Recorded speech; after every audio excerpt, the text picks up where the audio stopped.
Hello everyone, welcome to the Seifer Open number 4. We're back with an exciting one, and we've actually got a really large tournament this time. 16 people, we have filled out this bracket, and we're going to take a look at the Martis vs Summerflame match as our first matchup. It's going to be a good one, both very long-time players of the game, and since this is a round of 16, we are going to be in a best of 3 on the first match. That's going to mean that players will only get to play 2 of their lists and ban another list. So let's analyze these lists. There's some very exciting ones here. It looks like we've got a standard disciple list over on this corner. Some type of red list, also quite standard. The rest, pretty up in the air. These are probably maybe towards beasts, green-blue beasts. Blue-yellow tempo, maybe, but 3.6 is a strange number. And then this could be like a Crackthorn. Got 35, 36, so 3 crossover cards. This might even be the Crackles combo. And then a red-yellow burn, a mono-yellow Yaks. Very interesting. So what... Players are taking a little bit of time here on the bans. Let me maybe reduce my mic volume a little bit. I'm spiking a bit. So some are locking in the ban on the Crackthorn list there. And Martis going to ban the Disciple. Makes sense. Disciples are real nasty. And both players have pretty well-rounded lineups, it looks like, so... Could be anyone's game here. Let's see what the first picks are. If these are the bans... No, actually we're swapping bans to the green-blue. We're okay with green-red. This could be something nasty like a speedy enchant. Could be an unpredictable wild card. We're gonna start with the beasts, or green-blue something. Green-blue is always a pretty solid starting deck. Doesn't have a ton of weaknesses. Usually flyers is a weakness, but we see there's no actual flyers in Martis' list. And we're going to start with the maybe tempo list. With a tow ship in the deck cover, it's pretty likely tempo. There's not a lot of space in other archetypes for a tow ship to fit. So it does look like it's going to be tempo, but we have a Soul Pact, which is very uncommon in a tempo list. And some are with a Seed of Paradise. I like it. I like what I'm seeing in these cards. I like what I'm seeing in both players' hands, honestly. These are very unique decks that we haven't seen before. And we get the Seed of Paradise start. Beautiful. I really love this card. This is a card I want to play around with a bit more. It's just so good, especially in the opening hand where you can dump that Forest Center, dash this off, and you get an aggressive land built up this way. Really cool card.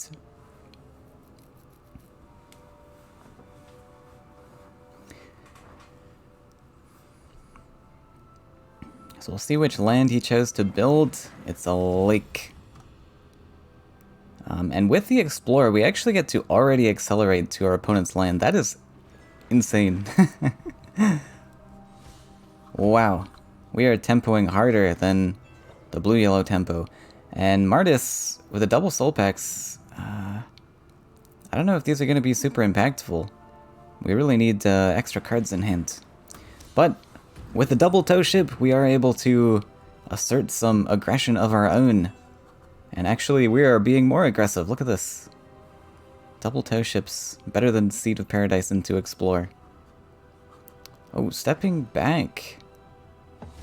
Okay. Some are feeling a little frightened.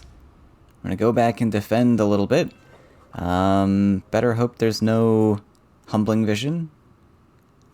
We do have a Barter, so if Summer's running a Humbling Vision, that's bad news. No Humbling. Oh. And there's actually a Time of Legends. What? What is the Time of Legends for in Beasts? can't be Aurora. Interesting. So we grab a Shamanic Dance, pretty solid pickup. This is going to allow that 5/5 to survive a little bit.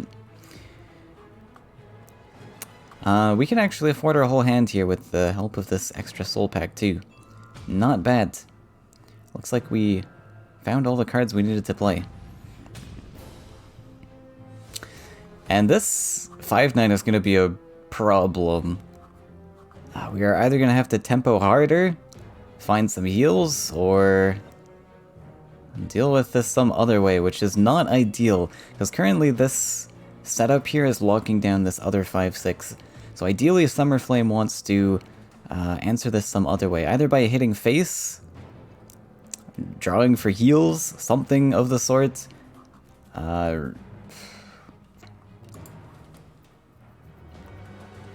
Yeah, it's going to be interesting. Technically, I think we are ahead on the race. Especially with those double soul packs, that helps a lot with these 4-attack things, and a 4-attack thing in hand. Those numbers line up really nicely where it's a 4-turn lethal with 4 damage hits. So soul packs helping out Summer a little bit there. Thinking about what he wants to do. It's a tricky call. I wouldn't mind trying to go for the race, but it looks like we are going to go a little bit more defensive.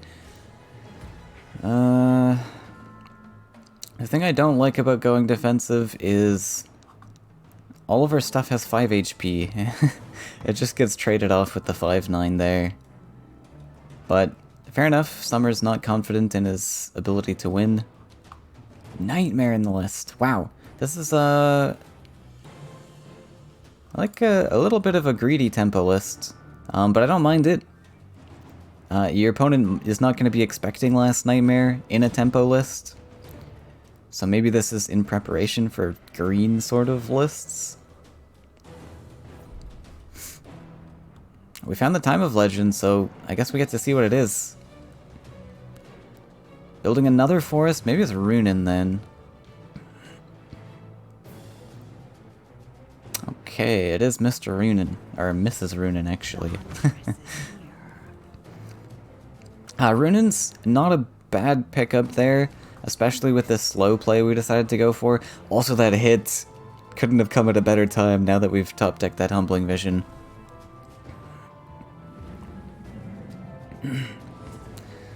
Nightmaring the 3/3, and bop bop.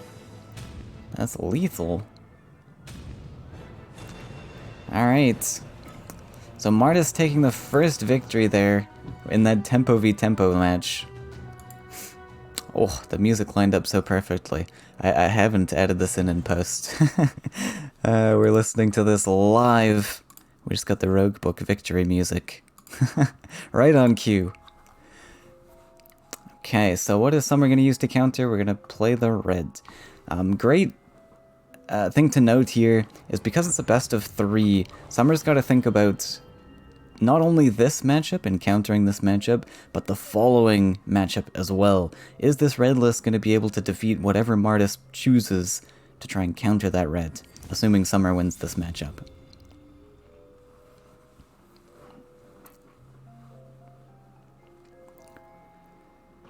Oh, there's a Windstorm Colossus? This one I don't think I agree with as much. This one's... like, I think the Wave Crash is just better in this type of list. You're always going to be collecting off the opponent's well. You get a 4-cost Colossus instead of a 5-cost. And you don't really have, like, a ton of events. You've got Soul Packs, you've got Barter. So, I mean, if you draw them correctly, then you can easily discount this, but... not a guarantee like in other events-heavy lists.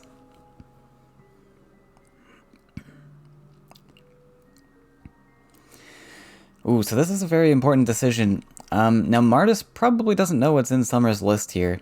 Bomb Slinger is not a card that we see super often anymore, but I think Summer is pretty happy with this contesting of the lands here. It's going to make the Bomb Slingers a lot more easier to pull off.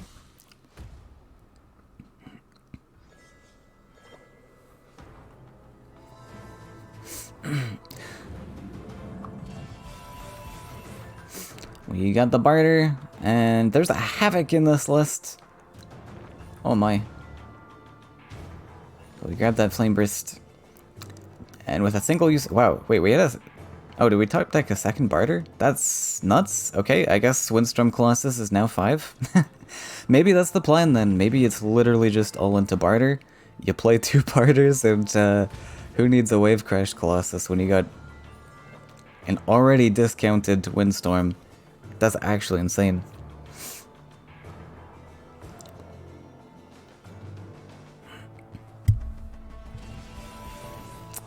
Here we go again. And there's a hook. We don't have the lands for hook, actually. I got excited for nothing. Really good knowledge here, though. So Martis found a Havoc in the last barter, and now there's no Havoc, which means there's a guarantee that Summer's top deck last turn was that Havoc. So now Martis can always assume that this one card is Havoc. And yeah, good information.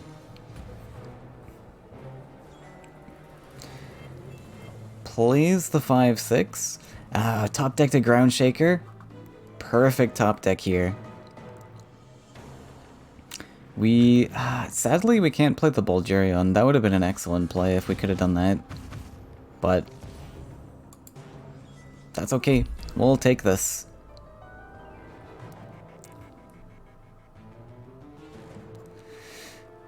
And that 1 HP Ground Shaker is going to be a real nightmare to deal with.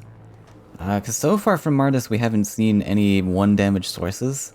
Aside from Humbling Vision, I suppose. I assume there's Soul Drain in this list. It would be kind of strange to not have Soul Drain. But we're going to dodge sides a little bit here. Makes sense. But I think Summer's pretty happy with that. It gives him some time to develop this Bulgarian.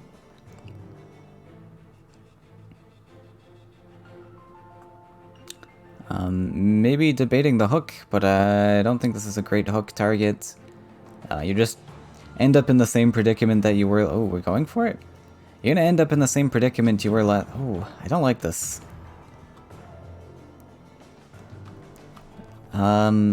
Yeah, so like I was saying, you're gonna end up in the same predicament as we were this very turn, where the Ground Shaker just simply gets to trade.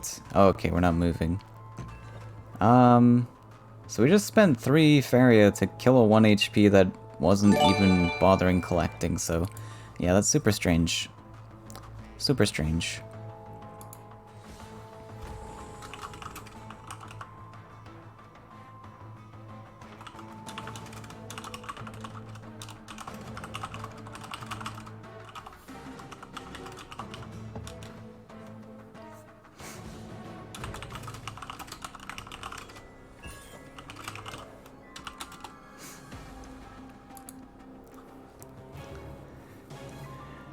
Alright, we got these Colossi, but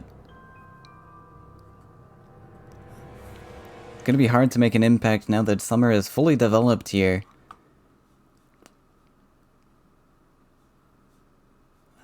Creeping up on that Bomb Slinger, I really like the double neutral here. It allows you to get a mountain aggressive potentially in the next land. We didn't go for the Bulgarian, though. I wonder if Summer is trying to fish out the Nightmare, because we did see that Nightmare last turn. Oh, good Havoc. Yes.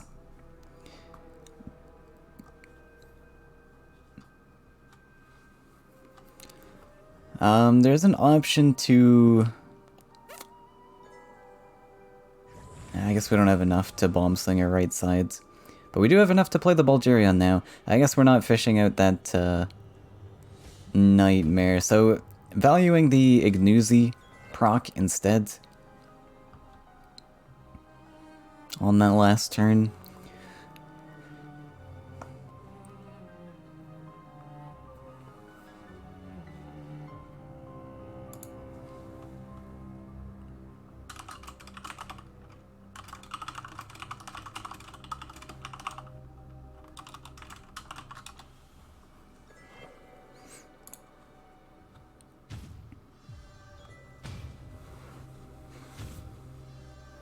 Taking out the 3-3.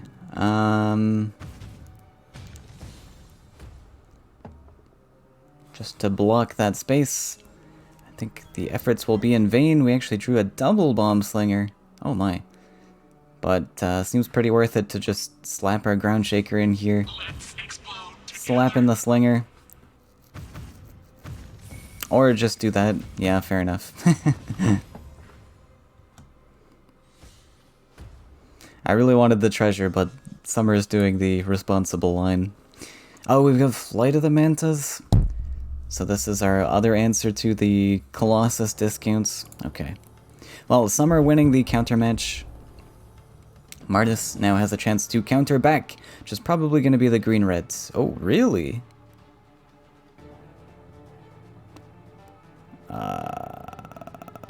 Okay, I guess Martis... he hasn't locked in yet, but typically the green matchup would be really strong into red. So I'm really curious about this decision. I think maybe Martis is just more comfortable with this match, with this deck in particular. Not as comfortable with the green-red. Very curious decision, though.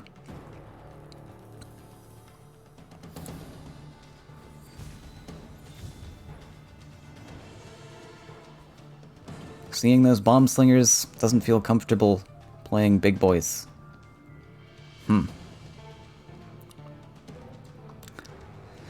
Well, we have a decent starting hand here, especially with this Spite Sprite in Summer's hand, actually. I wonder if Summer actually tosses it, and he does go for the toss. I really like that toss there, especially going first. This allows us to play things like Ground Shaker and Seifer, so we're completely fine with top decking these. But the little Spite Sprite is going to be just kind of a detriment into this matchup, and with the Scourge Flame Spectre cover, Martis gave away a lot of information. Whereas he could have just had like a Seifer's Wrath cover, and Summer would have had a hard time guessing that this was actually red-yellow burn. And that's where deck covers become very important.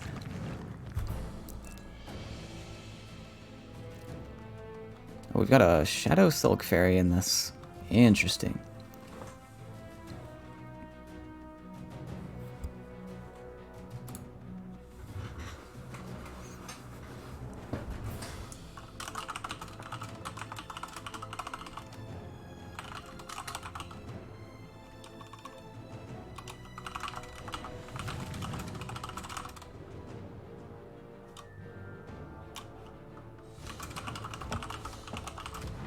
Oh,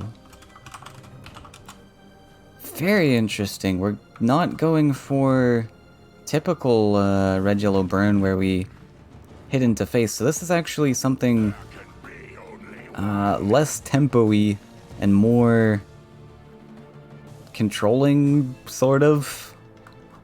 We're just casually building to either side of the wells and then trying to get these Shadow Silk Fairies off.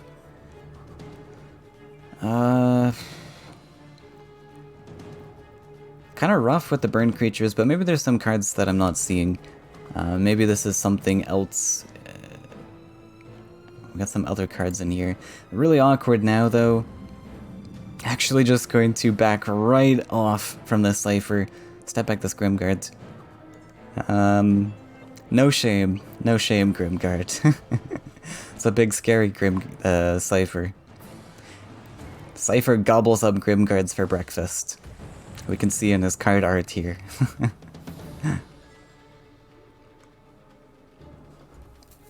Top decking a second Grimguard, not what you want to see. These cards are really not great if you're going for a more controlling game plan. You really got to use this burn to your advantage in an actual burn archetype, which I'm still unsure about if this is... what this is doing. Scourge Flame Spectre definitely is burn, but what other burn cards do we have in this list?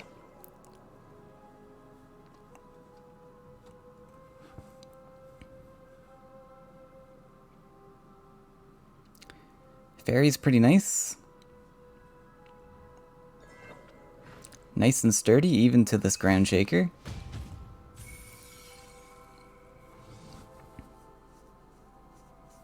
And we're going to set up Ground Shaker for the following turn. Seems good. Another Shadow Silk Fairy.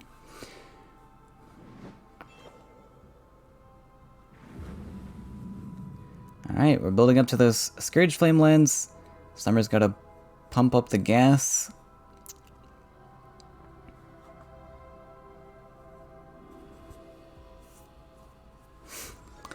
Steps back the 2/4. So Horsemaster could come here and be real devastating, but we're not gonna worry about that right now. It's looking a little grim for Martis here. Summer's managed to put on quite a clock. We got the Scourge Flame, but that's not gonna be enough. We'll see. I mean, Summer is actually only on a 2-turn lethal here.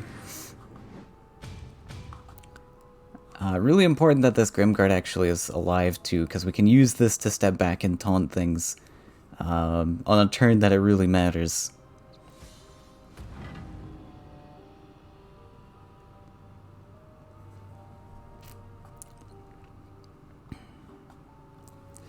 We do have Laya in hand, which is a great body blocker to stop this 2/5 from coming in. Actually steps back this turn. I don't know why you step back this turn. That seemed like a mistake. Because we still get to hit face twice, and then gobble the stats. I mean, it probably didn't matter much. Yeah, I guess it didn't matter much. I was thinking of just going back, collecting, stepping back on the next turn to taunt, but I guess we're at 3 HP either way. If we don't have healing, then we're dead anyways. Doesn't matter. Though the other line, like, you would have gotten a collection, right? But I guess we play around Horsemaster lethal, I don't know. Maybe it's just playing around a lethal. We don't need the extra Faeria.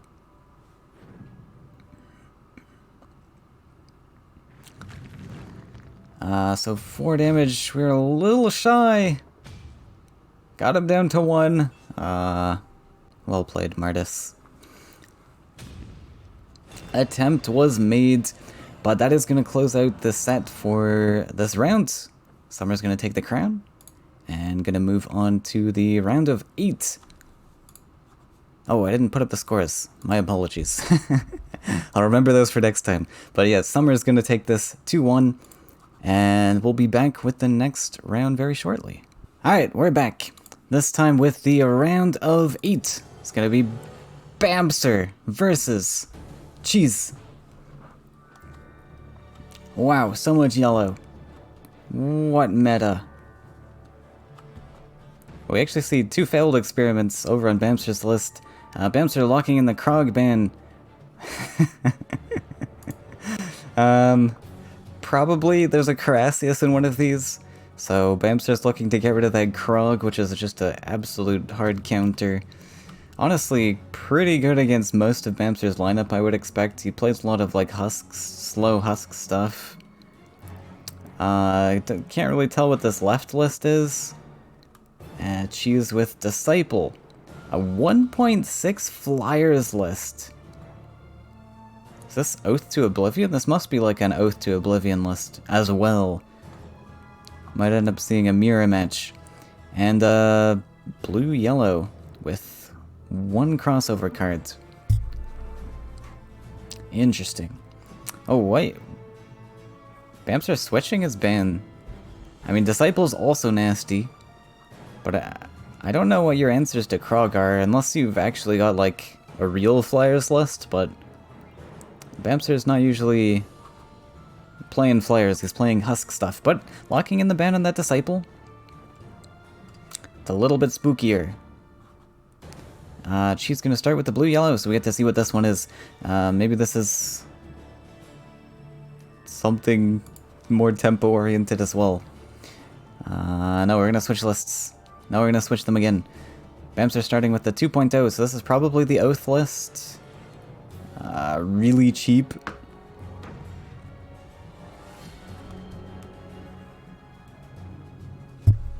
And this one is best of 5. I'll try and remember to update the scores this time.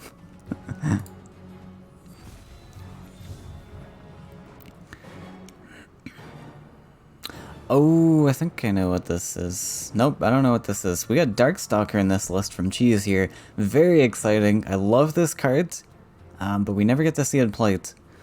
Oftentimes there's just so many cards that trump this, but it's such a cool card. Get this down to a 1-cost 3/2. Very cool.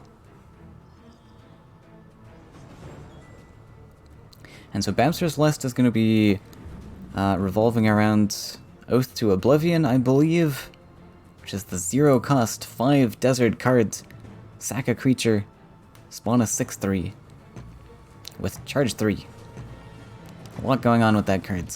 But we are also going to include the Husk package, which I don't think Cheese is going to care too much about. It looks like we've got very low deck weight on Cheese's side. 3 costs, 2 costs, 3 costs, 2 costs. We will take extra cards to play.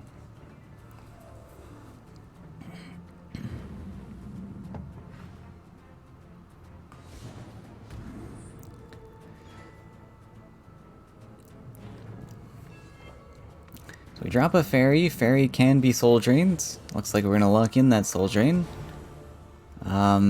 Typical Bamps are drawing into double merchants. Yuck.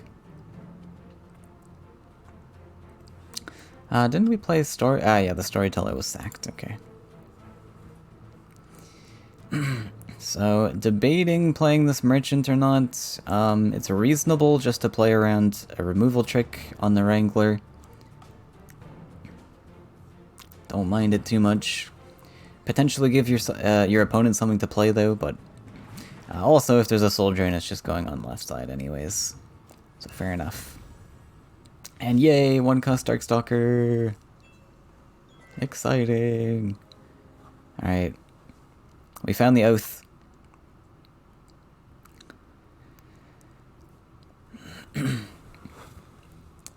So it looks like it's probably just merchant left side. Don't think there's too much to think about here. You're pretty safe from anything that happens on left side. No sort of movement tricks can get you there. Cannon Carrier and Bomb Slinger are both very good cards. I'd probably pick the Cannon Carrier for Bamser. Slinger's going to require some lands built up. Oh, okay, we are picking the Slinger. Yeah, Slinger's going to require some lands built up from our opponent. Gonna dump the second merchant. Not as great picks here. Actually, Voice of Hunger would have been pretty exciting if we hit the Cannon Carrier. But apart from that, I guess you pick the Waryak. This pick doesn't really matter. You're probably not playing any of these cards, so really you're going to look at what your opponent could use, which is maybe a Waryak. I mean, the Voice of Hunger could get used too. We'll see. Cheese on 9 cards. Even with these all these cheap cards to play, we are still on a maximum hand size. That's what Double Merchant will do to you. And not a lot of cheap stuff left anymore, actually.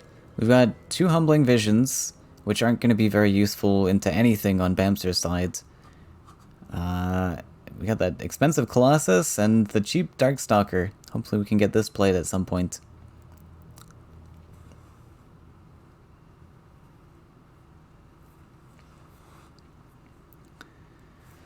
One nice thing about the neutral Bomb Slinger is we can play this on neutral spaces since it's wild now. We don't actually have to build up mountains or anything.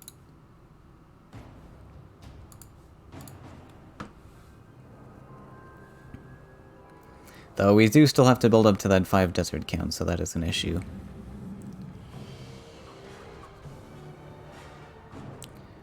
Desert up on right side. Keep the 3/3 away from potential other 3/3. Emissary is a decent top deck there, something cheap to play.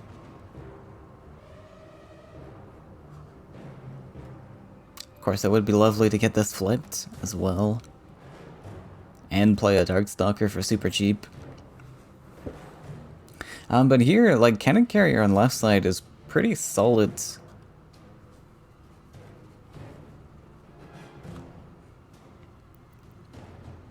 Stepping onto this desert, threatening the 3-3. It looks pretty good. Building up another land. Potentially. Maybe not.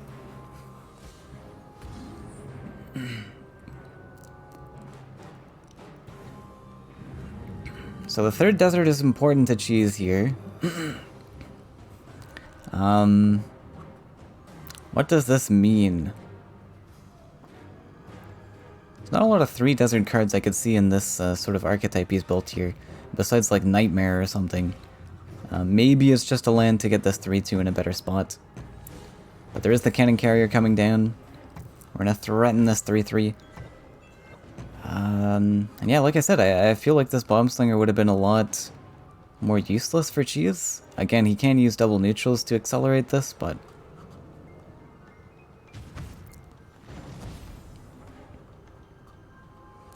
down goes the 3-3. But Bamser doesn't really care, we've got tons of stuff to replace it with. We're even on Oath to Oblivion this turn. Not really happy about playing Oath into this 3-2 on the left side though.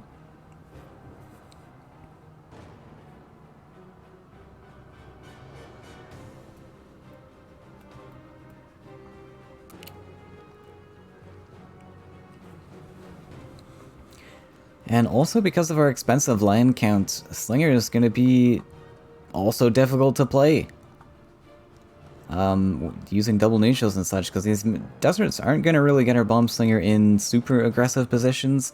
We kind of have to lure our opponent in to use these effectively, or we waste a double neutral to get there in the future.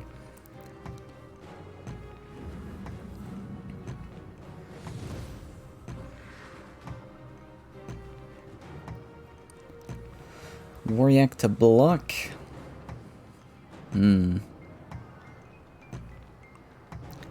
Debating the champion? What does champion do?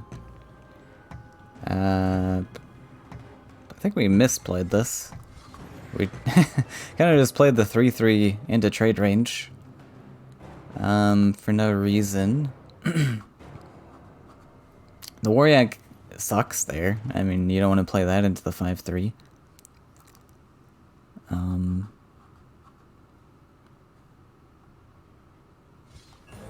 Humbling's the 2-2, Soul Drain's the 2-2. I'm gonna go for the 5 damage removal. Okay.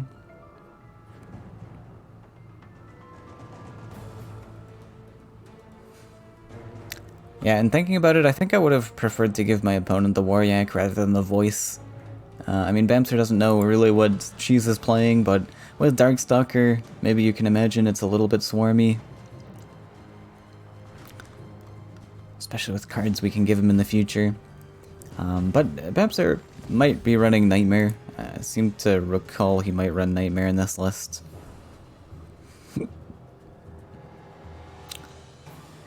Oh, are we going for the Slinger?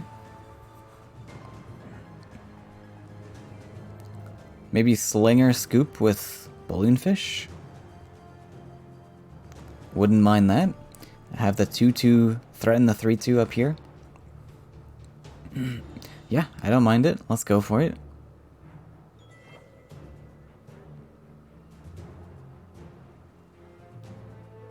Nope, we're actually just going to take a draw. Wants to find those husks. I mean, it's fine play also. Instead of building a land, let's just non-bother, because our opponent's collecting anyways.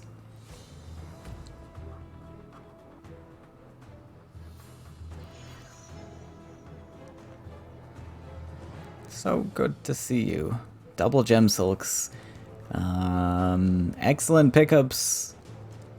Can just dump a lot of this stuff out of our hand. I don't think we're going to be able to dump under a Husk Threshold, unfortunately, this game, though. Maybe. It's unlikely, but maybe.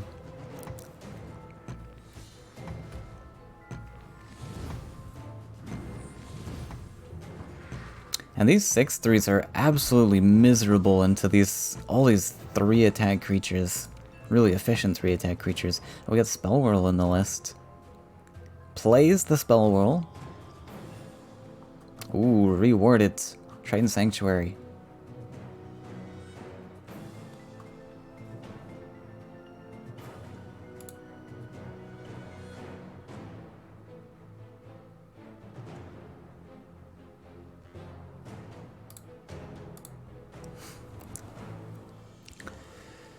So, one debate here is, do we play double Gemsilk Fairy or do we go for Sanctuary? I think Sanctuary is a pretty decent play. I'm actually considering another lake, even.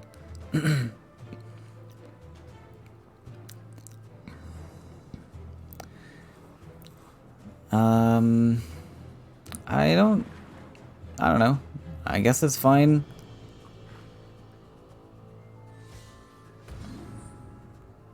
Dump double fairy.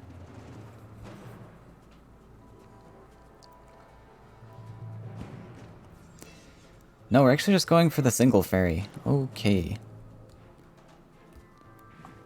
That's interesting then. I don't know why we didn't, like, just step this back and play this. We didn't just step this up and... Or we didn't just play this last turn, right? This was here for a while. I don't know. Well, really nice cleanup on left side. That, Oblivion Rider waiting for his chance to strike, and he found it. And that sucks for Cheese. That was a really great value trade. Are dumping the Waryak now. Bamster's creeping up in value. She's still on 8 Faeria though. He can easily come back from this. Aurora's an interesting pickup. Really sad we don't have a clean answer to the Oblivion Rider though.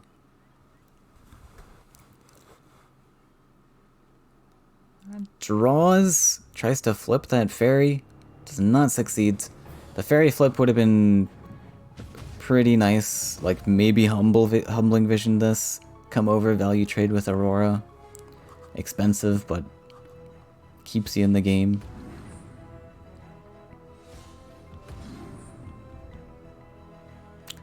Okay, we're just gonna dump creatures and pass from here.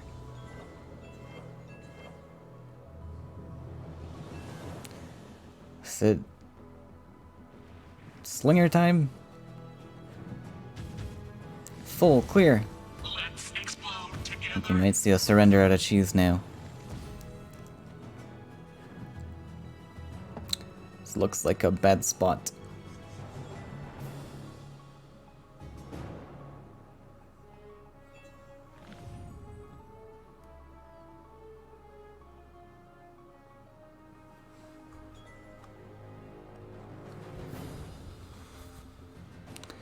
But if you are playing Bamster, it's always good to wait out the time bank anyways.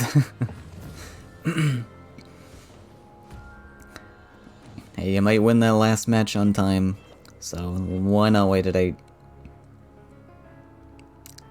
There's the first husk drawn. And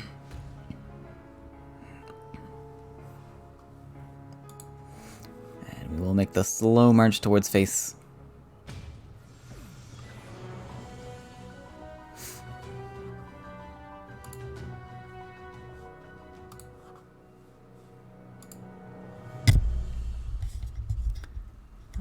She is thinking about it a little bit. I think this match is pretty lost. I don't see much that can really happen here. I'm gonna try to defend with a Waryak. Maybe he's just thinking about the best way he can eat up Bamster's time bank. Treasure Seeker. Treasure Seeker's interesting in this list. We have really low deck weight. I don't see this Treasure Seeker ever getting value, to be honest. As you can see, we have one card in hand, and a playable card at that. We want to be dumping our hand constantly. This Treasure Seeker I don't think can do much in this list, but I don't know. And Bamser distracted with the shiny objects on boards.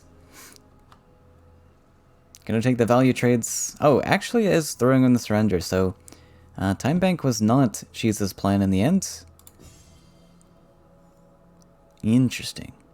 So Bamster's gonna take that first victory.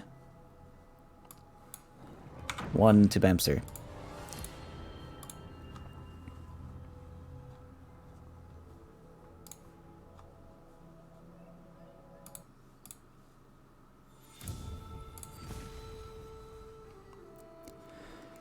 Cheese countering with the Krog list that Bamster did not ban.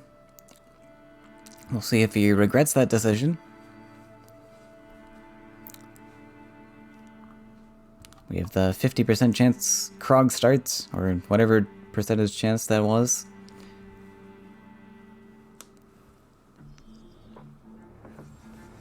So a pretty likely chance to start with Krog in this list.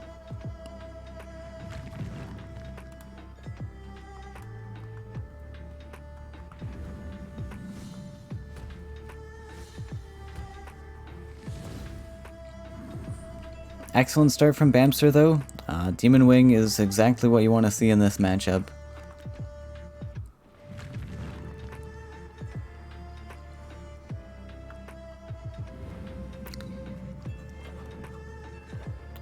Next card we need to see is a top deck Nightmare to deal with this Krog.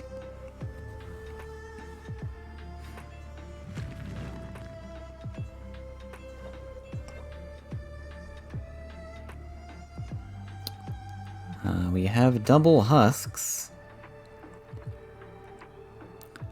Definitely can play double husk. Now in this matchup, Bamster really wants to be thinking about cards like Meteor. He was hovering that center land. I don't think this is the land you want. Probably going off to the left side to spread your lands out from Meteor in the future.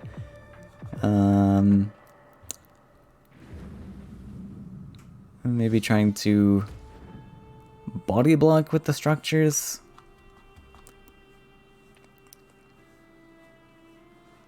If body blocking is the plan, we definitely have to go onto the right side here. But I don't think Krog really cares. I think Krog's just going to step off to the right side anyways. And that's going to be absolutely fine. We top tag that Nightmare though. It's looking good for Bamster.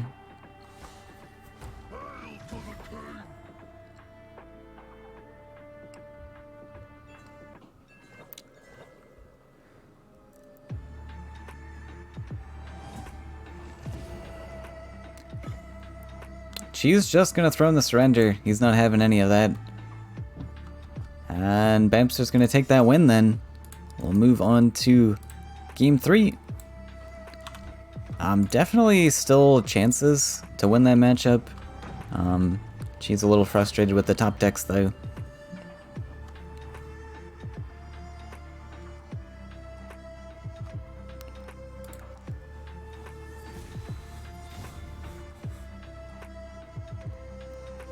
And now we get the Husk Mirror.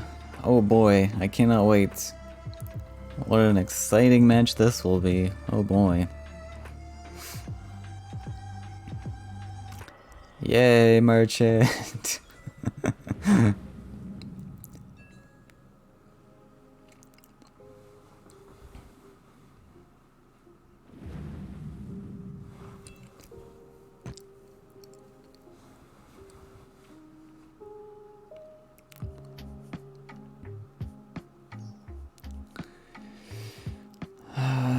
So Cheese has got a single merchant plus the Soul Pact. Pretty decent.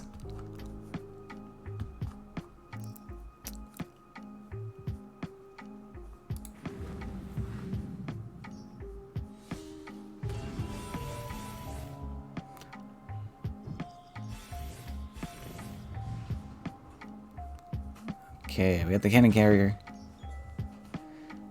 pre-invest the Soul Pact here, both to drop under Husk Threshold, but also in case a Storyteller comes down, he gets free healing.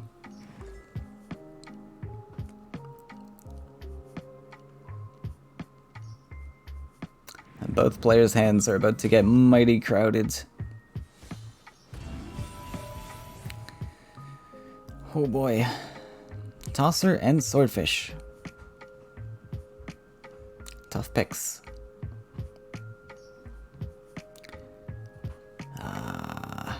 Yeah, very tough picks. I honestly don't know which one I would pick in this situation. Probably both players are fine with building up to 6 lands for Tosser. In this case, but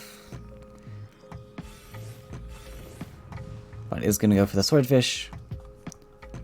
We'll get some tempo value out of this guy. And we're just gonna drop the 4/5. Not comfortable in playing the second merchant here. Ooh, Desert Twister.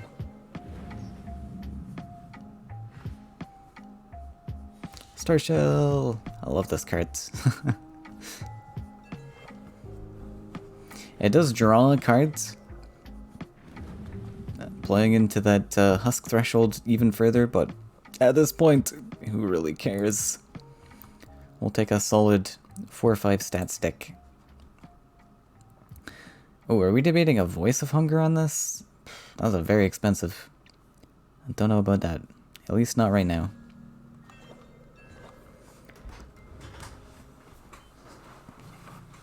The first Husks are drawn from both players. Cheese is going to get to play his first. So it's just going to be a nightmare, just Husk pings back and forth.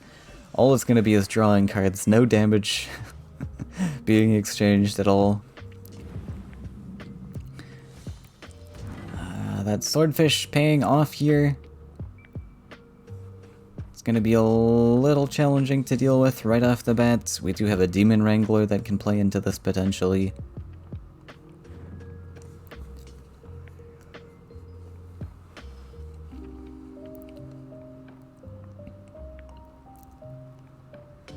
Debating playing the other merchant.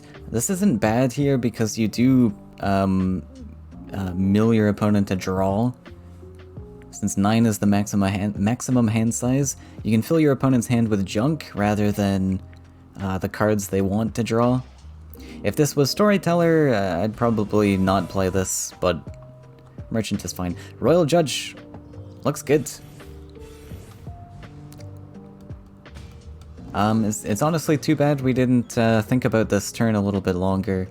And playing the Merchant first to see which cards we got options for, because this Royal Judge could have come down immediately.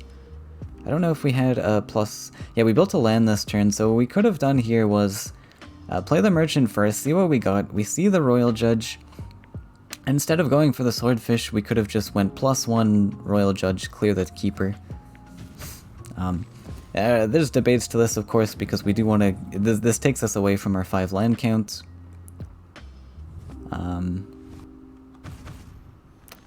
But would have also avoided this value trade over here. Another thing it does is immediately take away your opponent's collector.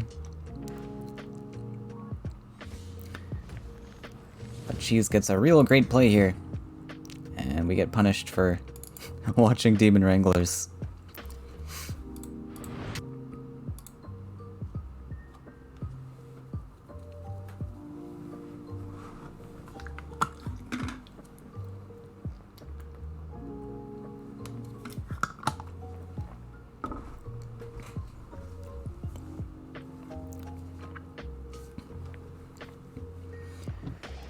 So great swing for Cheese in that last turn.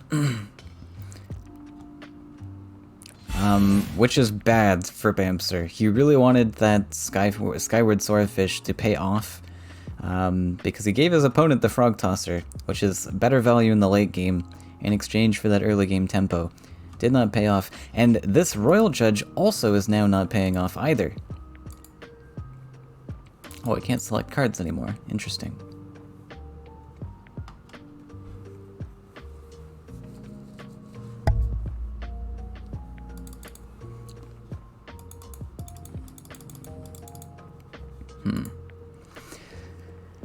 But yeah, we missed that opportunity for the Royal Judge on that last turn. Gonna get punished real hard for that. Investing the Royal Judge? What's happening here? Oh, we're going for a value trade of our own? Fair enough. Yeah, fair play.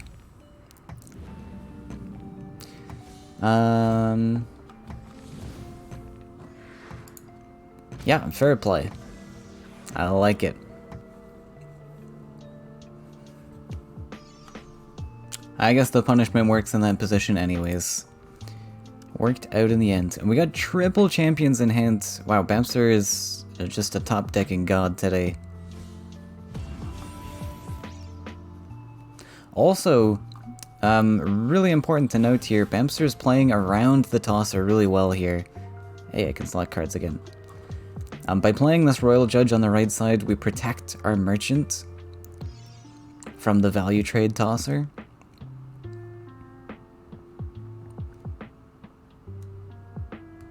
So, really heads up there. We gave our opponent a Spectre. Or sorry, that was Cheese who played the merchant. It's gonna get confusing.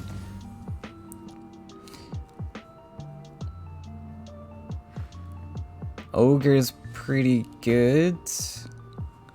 Get some of those discounts. Cannon Carrier also quite good here.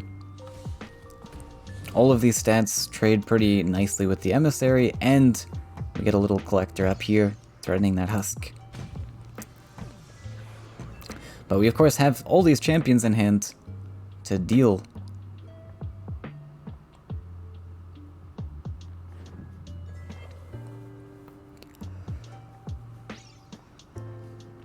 So we're probably going to see this guy step back. We don't have a safe spot for the champion right now, though. Which is real unfortunate. We don't really want to be building extra lands. Like, it was a great body block from the tosser. This kind of had to happen, but no safe spot for the champion to go anymore. Unless we build the land, which we might have to do.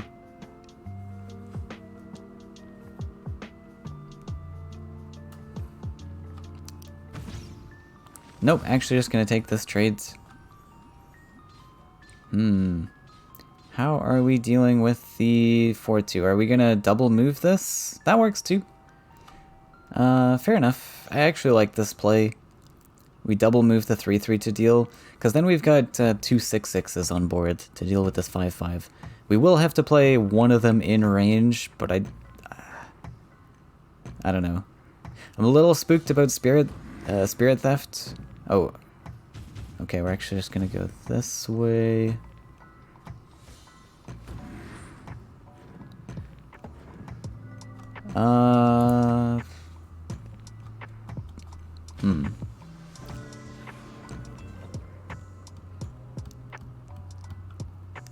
The value trade's okay, but I might have liked the 6-6 to be elsewhere or just not played at all. Maybe played elsewhere. I don't know. This is a strange play. So the play that I was thinking, right, was move this 3-3 over twice to kill the 4-2. I think the 4-2 is pretty devastating. You do give your opponent the 2-1 as a sack target. That's something your opponent has to top deck, but can probably deal with anything that this gets sacked into just fine. If it's a Demon Wrangler or something, can give up that value trade, that's fine. The 4-2 represents a lot here. Like, we can get fully blown out here with a Spirit Theft plus a Soul Drain. Some pretty easy answers.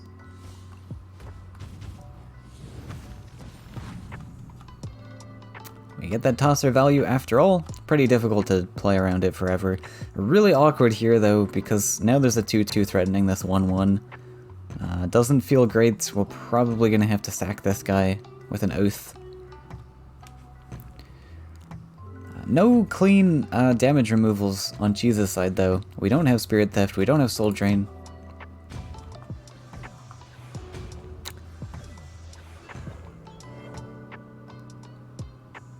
double husks now on board. I almost would like to see Bamser go for a fatigue game plan.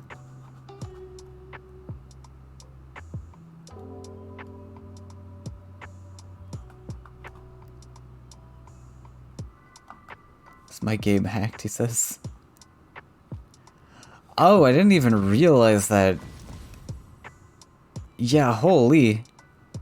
I noticed this out of the corner of my eye was like the funny coloring, and I didn't really pay much attention to it, but yeah, this ogre has discounted this flash wind 3 times in a row. That is so unlucky.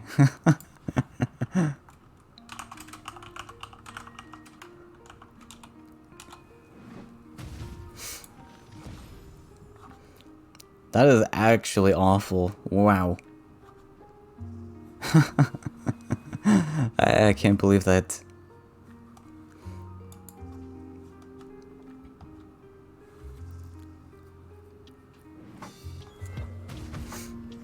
And now no more discounts. Sorry, Flashwind, you've had enough. Champion number 3. Yikes.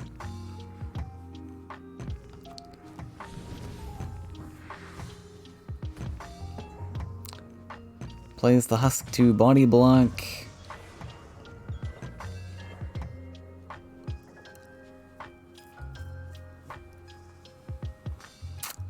Yikes. And with a board full of champions, I don't know what Cheese is going to do in this situation.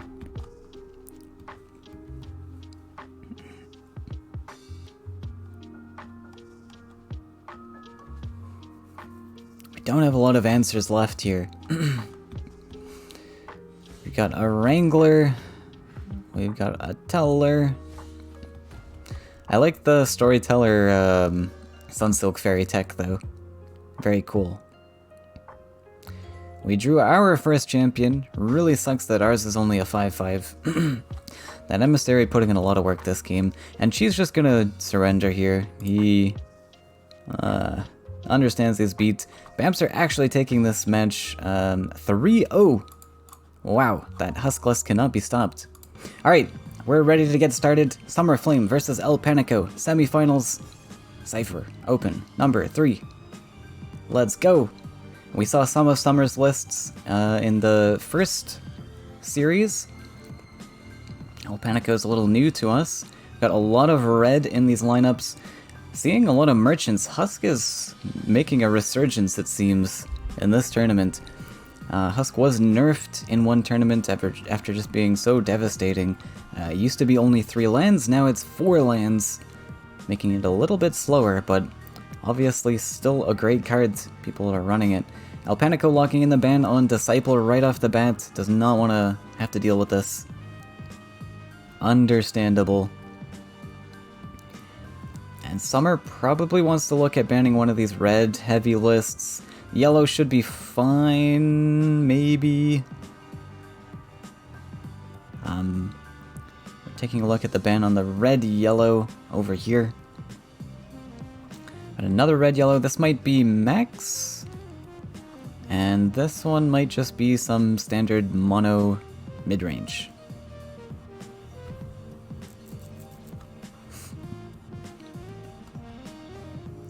So we're gonna start with the yellow list, start with the green-blue.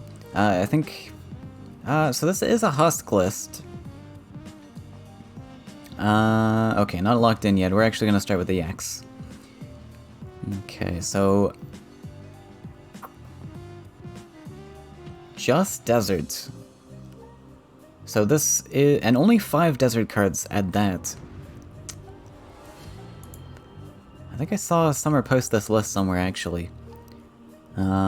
This might be only a 1 desert list, which means no Yak Shepherd, if that is true.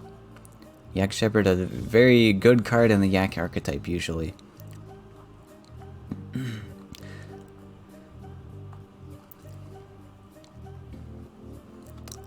We have a Daring Adventurer, a Lost Explorer, very exciting cards over here. El Panico has some exciting cards as well. We got Deathwish Ghoul, Iona, Merchant.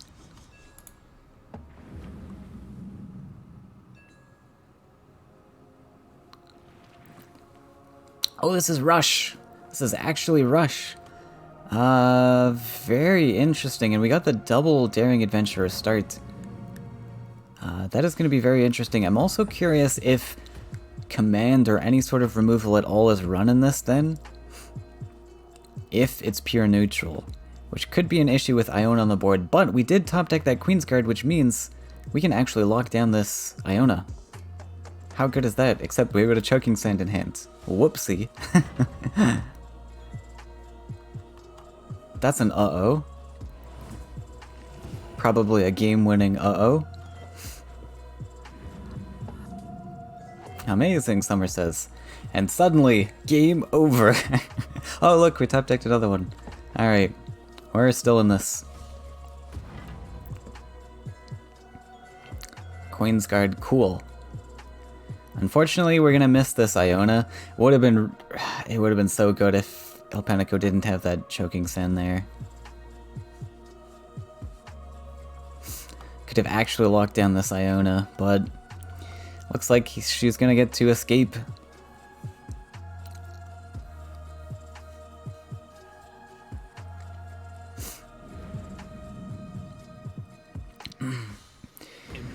Kaleem comes down, actually plays the Bloatfly as well. Fair enough. And Summerflame gets a pretty nice Daring Adventure here. Because of that step. Are actually going to get to lock down this Iona. I'm curious why the Iona didn't step. Oh, what? This is a Celeste list. That was unexpected. Wow. Very interesting. Okay, that's why the Iona didn't step. He wanted to use it as a blocking tool. Fair enough. Fair enough. This is a really nice trade from Summer. We get to sidestep, body block that 3 attack. Plays the Daring Adventure, he says it's a mistake. Queen's Guards might have been better in that situation. And now we just get punished with the Celeste, yikes. Yes, game winning. That might have just come down to... right. He couldn't have afforded the Celeste, right? Like, Queen's Guard seemed a lot better. I think that's what the mistake he was throwing in there was. Because we allowed him to double collect there. Queen's Guard would have prevented that. And Celeste wouldn't have been playable. Royal Judge.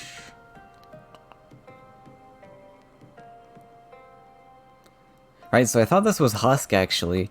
El Panico with the real sneaky deck cover with that Amai Merchant. And this is one thing I mentioned earlier in Martis's game, where he was giving away a lot of information with that Scourge Flame Spectre cover.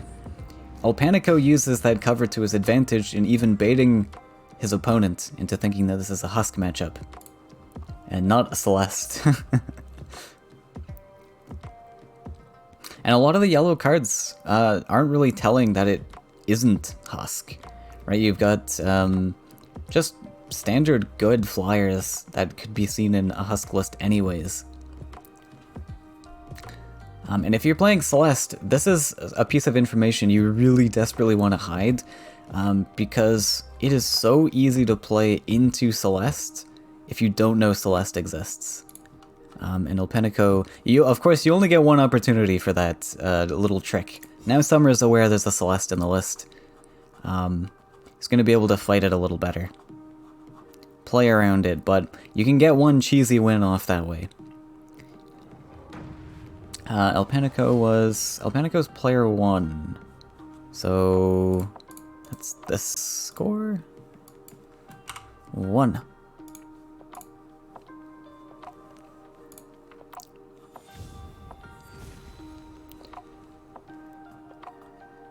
Wow, that was a super lucky Choking Sand top deck in the last game, by the way.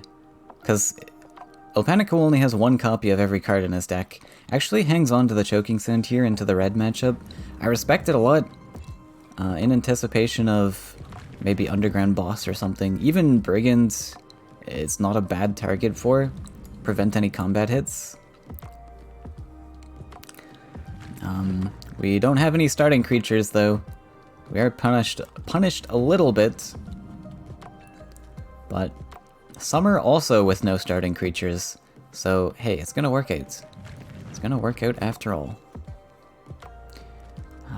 Mistral Guide's excellent pickup here. Only one turn later than we would have liked it. So perfectly fine to draw him here. But now, of course, we actually have a target for this Rakoa Copter, so Summer now gets to play his cards.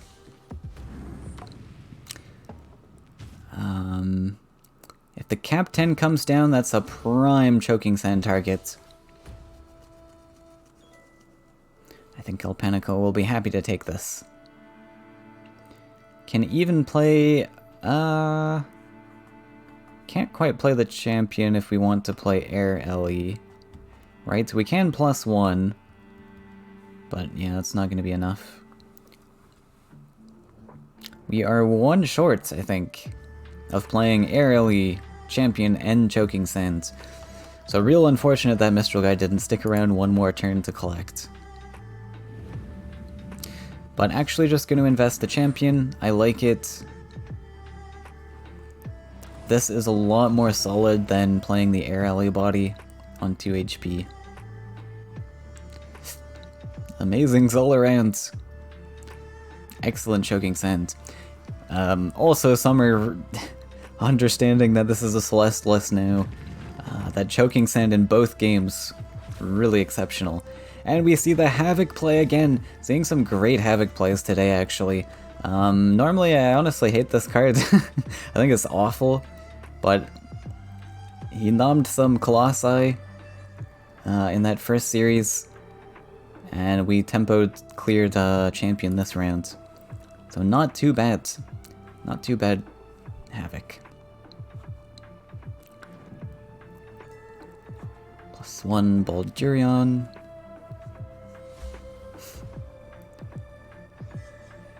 And we're double collecting. But we do have Celeste open. Not a great Celeste here. There's nothing great to hit into with Celeste. And Summer, now that he knows to play around Celeste, very heads-up play by playing the Baldurion on this right side as opposed to left, because that would have been an excellent Celeste target with 10 Faeria.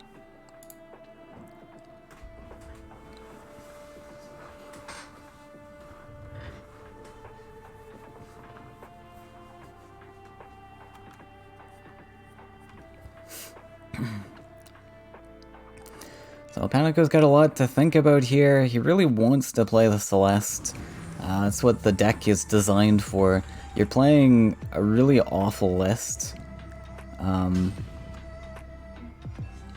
compensate for this condition on Celeste.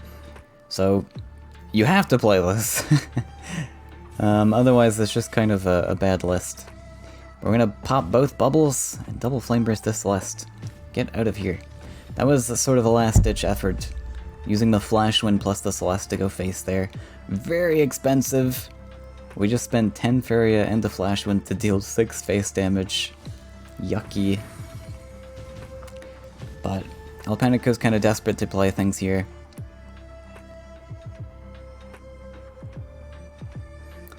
Lost Explorer. Looks like we can probably set up... Oh, we're gonna do it this way. Interesting. I was thinking about setting this Explorer up on the left side, actually. And we had the double neutral options to do that, plus set up this Horsemaster line to Zipping Face. Oh, unlucky barter, only grappling hook in the list. Wait, we only saw 2 Flame Bursts from Summer. He's only running 2 Flame Bursts, no Wraths? Interesting. Slinger... Yeah, no Horsemaster opportunity, but doesn't really matter. Alpanico's just gonna surrender here. Game 2 going to Summer Flame.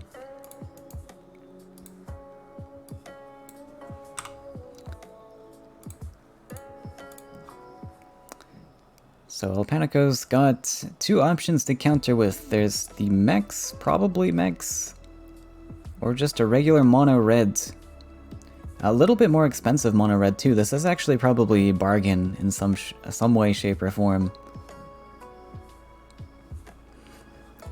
Bargain with brigands.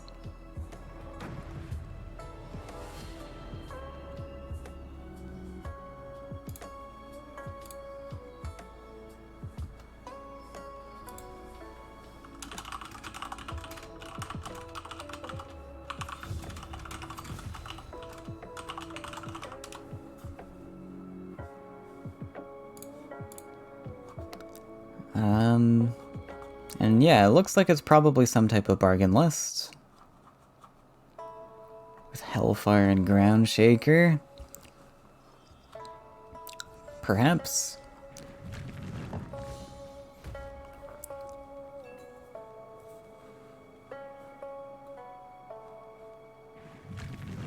Sprite.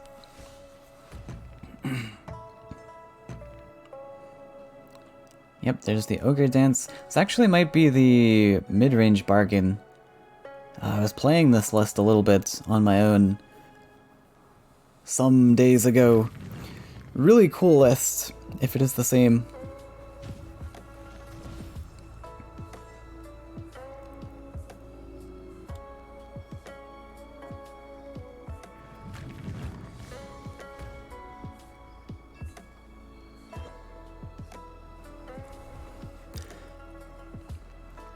And we're going to be able to get this Axe Grinder in the Axe Grinder spot, potentially, which opens up, once we get rid of these cheaper cards, then we can start dumping our insane valued bargain cards.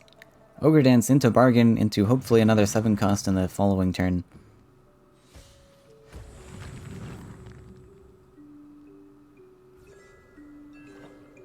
And there's a 7 cost. Really great top deck here as well. Because Hellfire should probably be able to clean these guys up. Of course, we are going to have to dump the X-Grander first if we want to collect, so fair enough, we're going to go at it this way. And we got the perfect pings, or the perfect hits, but also the perfect pings. Real nice cleanup. Real nasty.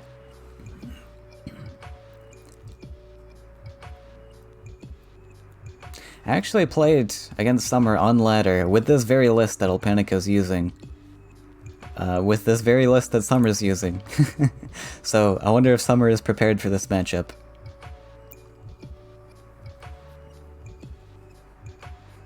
He knows what's going on, maybe.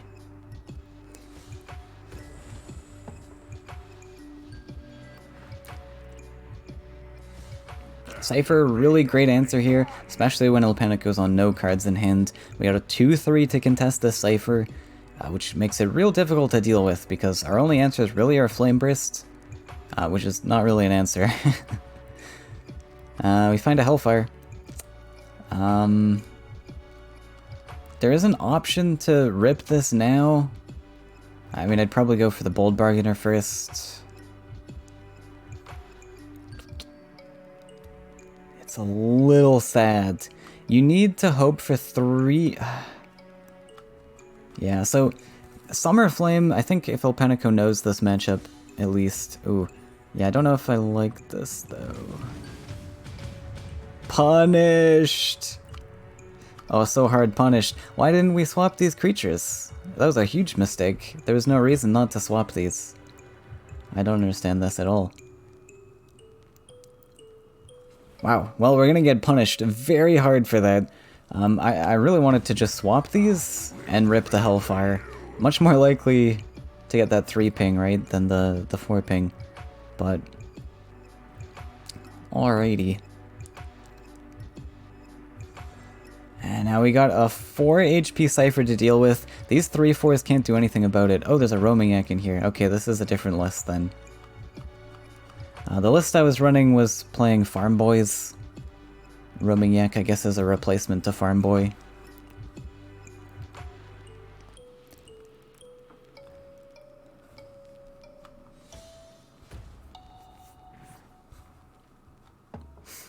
Protect the 3/4s. I don't know if it's gonna really help, though. Kinda need to top deck... I mean, we've got Well, okay, I don't know what El Panico's list is anymore, if he's running different cards like Romignac. Looks like this Seifer gets to nom some more Monchis. And develop the captain. Man, El Panico is in such a good spot, too. That hurts so much. Oh, there's Ogre Battler in this. A little late there, buddy. Seifer is now at 10 attack.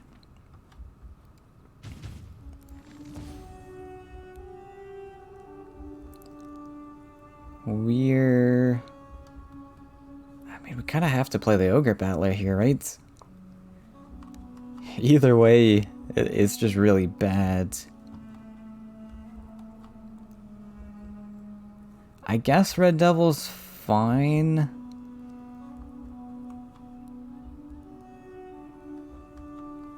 I mean, either way, whatever creature you put here is dying, right? Maybe Red Devil's fine then. You could take away a collection from your opponent if you play the Battler, I guess, but this is way more expensive.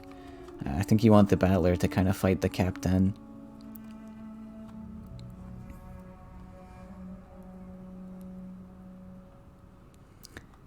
Top decked a Copter here. Does that help us with anything? One thing is, like, we have a few options here, because we still get to launch these stats. This will actually put us to 6 HP, well out of range of an Axe Grinder, so pretty much we just need to find a clear onto this Red Devil, I think, to keep our Seifer alive. We don't have to keep the Seifer alive, we could just go for clears. Which looks like that's the way we're doing it, but we're actually going to set a quad collection with this line. So I quite like that. We actually give up the stat Monchis in favor of setting up quad collection. And now Panico's just forced to invest this 8 Faeria here into Ogre Battler, which sucks because we can't even collect with the Axe Grinder safely. It's in range of that captain still. I mean, everything hurts here. I guess we'll do it this way, set up the Brigand so we have a clear on captain, except we don't really have a clear on captain because with the second combat hit here, we actually get to draw the Gift of Steel. But not even gonna matter because we're gonna invest the Bomb Slinger.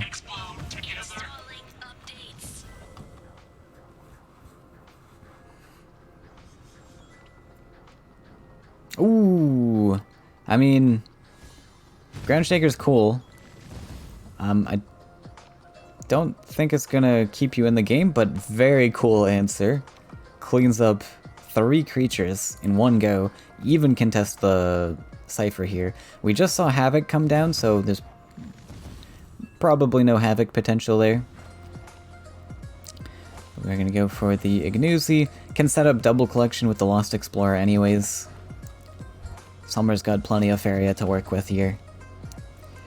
El Panico does have enough for the Ogre Battler though. We can lock down this 3-3. I mean, El Panico's hanging in here. It's not terrible. We are on 8 HP.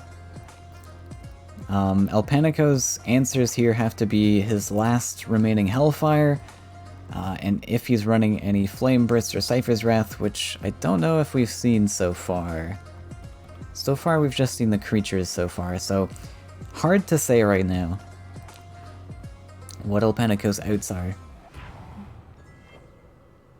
You'd think it would be Burn, but we will see.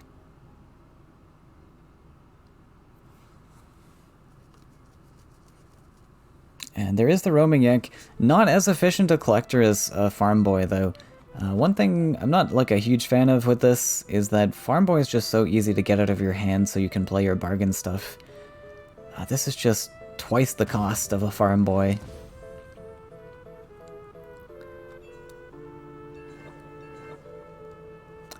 Our third and final Flame Burst is top decked. Good to note that we played 2 Flame Bursts earlier. El Panico's not going to have to worry about that stuff. Hook is very devastating though. Especially with this Lyle on board. This can Death Touch something without dying.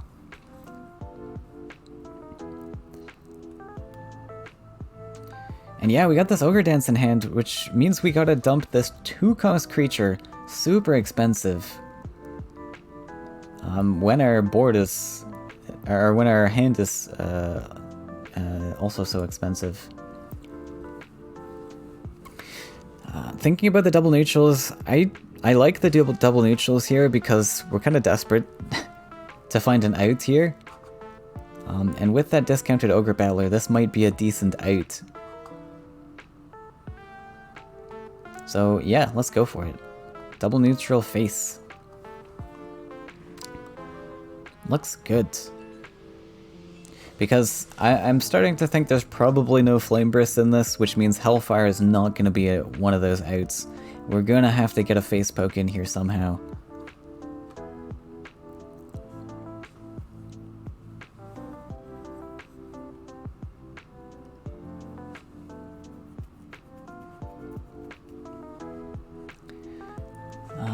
And Summer is unaware of what Alpanico's playing. He might think that there could be Flame Bursts. Yeah, I like this. Real sneaky hook into Flame Burst. Pretty much a double Flame Burst again onto this, but we actually get to Corrupt here as well, which is super cool. Filling in those lands. Do we need to fill in the lands?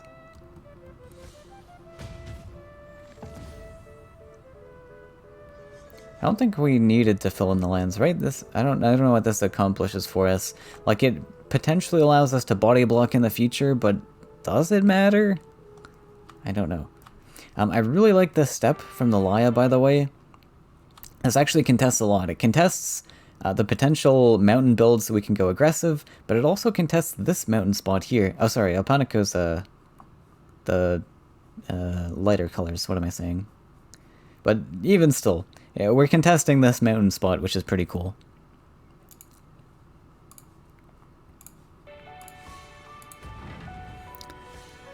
And we're forced to play this Ogre Battler backwards. Now that Leia is threatening us. Ooh, Horse Master. And the Spitter. Too bad we don't have that hook anymore in hand, but we will take a Horse Master. Horse Master, very cool. We do lose our attacking land, but hey, that's okay. Summer throwing in the cheeky wall plates, and Alpanico's gonna surrender. Looks good. So Summer Flame up 2-1. Alpanico only has the mech list to deal with. Now this has, what, 31, 33, so 3 crossing over cards.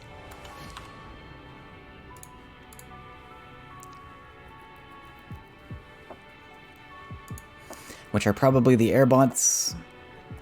Probably just 3 airbots.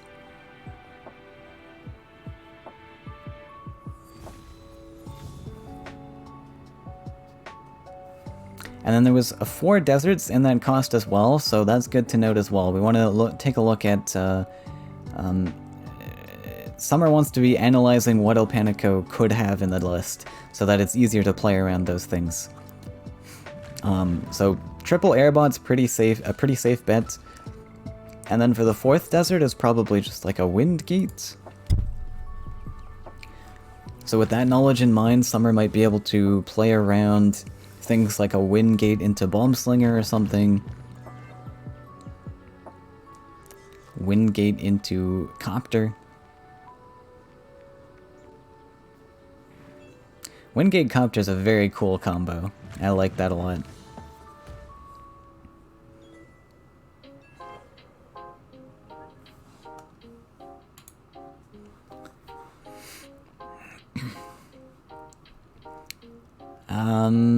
Pretty nice hand here.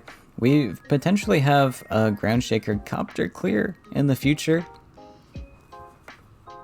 On that little brigand over there. Real awkward hand from Alpanico though. Triple detonates in hand. Not what you want to see right off the bat. It's not incredible.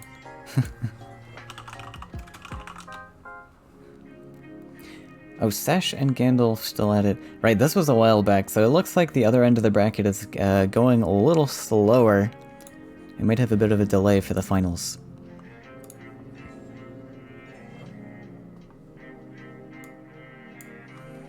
Actually, Bamster's still waiting on the round of 8 match from Gandalf and Sesh, so that must be a very interesting match. We might be hopping into the other semi-final match then after this one. Because it seems like that one's going to take quite a while. So we might get some extra content for you guys. Oh my god, what is this hand, El Panico? This is not how I taught you. This is not how to top deck. Bad. Where are these skills that you learned?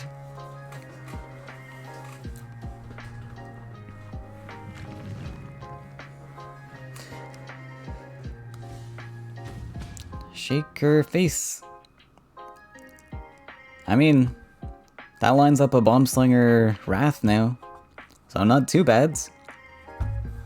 We do miss the double collection that way, but, I mean, how can we pass up a Slinger Wrath?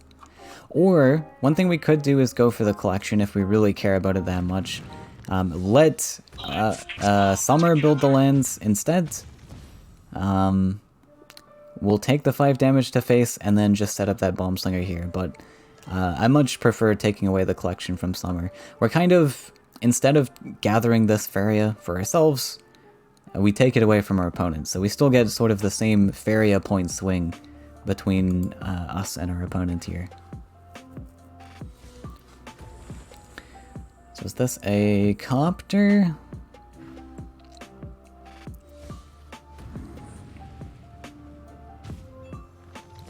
And now good to note here, Summer had the option to play something else here. By dashing the copter, maybe playing a Seifer as well. But Summer knows that he's playing into the Mechs matchup. And he doesn't want to play 3 creatures in range of this one mountain to just be detonated. Let's explode together. Finds the other Slinger though. Not too bad. We do have another copter in hand. Too bad there's no flame spitter. That would be a real nice cleanup on these guys here. There's a Slinger, but not going to help us too much. So we might end up... Oh, really? We're going to go for Seifer. Oh, we're playing this game again. Alright. Well, Panico played into this in the last matchup a little bit. Some are predicting he'll do it again, maybe. But we find double Wraths. Oh, that's an even better cleanup. Wow, we just top deck Slinger after Slinger after Slinger. How about that? Let's explode together. We top decked 3 Detonates, 3 Seifer's Wraths, and 3 Slingers, and 3 Brigands in this match. Wow, what is with the luck today? I think Cheese may be right. Somebody has hacked Abracam HQ and messed with the RNG.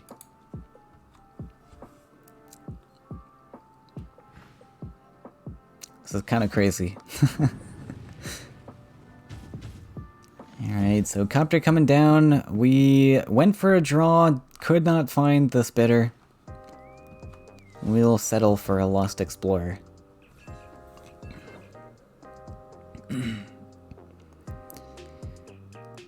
Unfortunately, no mechs. Ooh, ah, we're 1 shy of Shaker Detonate. That's so sad. I guess we still do it? No, I don't think we do, right? We have Wrath. Duh. We just play the Wrath. That's really unfortunate though. That would have been a beautiful cleanup. We had to top deck that too. If we had drawn this Shaker 1 draw earlier, we could have +1'd or used a land. Gonna go for the Wrath on the Collector up there, up top. I like it. We do potentially give a trade on this Ground Shaker. I mean, I think I actually preferred killing this one. This one wasn't like double collecting or anything, right? It was out of range. I think I would have preferred to clear this one. Oh, beautiful top deck. We go for a +1 here instead of building the land, though. That was interesting, but El Panico just gonna surrender anyways. In a good enough spot. Oh, sorry, that was Summer. I've mixed up the players. We are tied 2-2. Summer did not win that one. Okay, so match point in this very exciting semifinal match.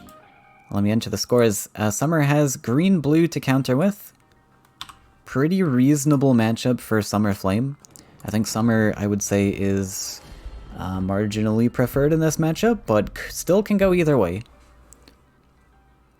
Definitely can go either way.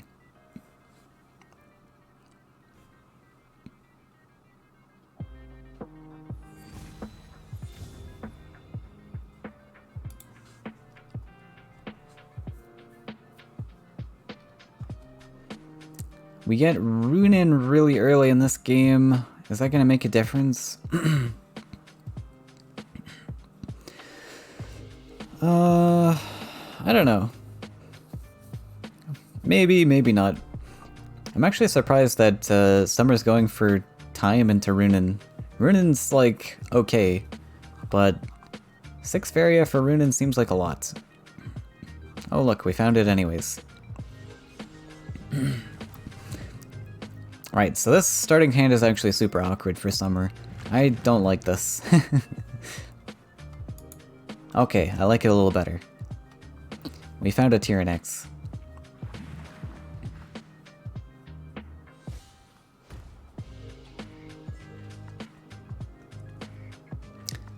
Derelict Tower in this list? Okay. Interesting.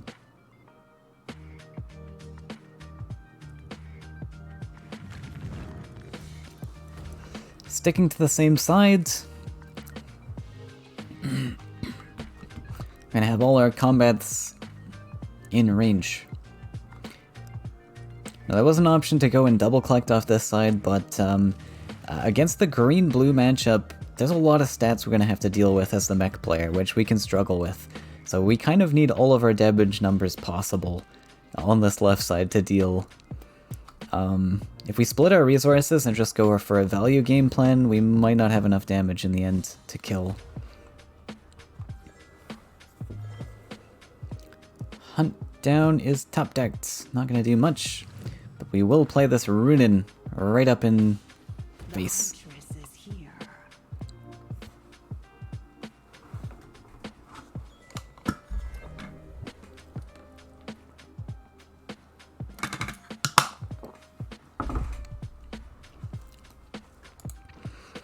Top decked a detonate.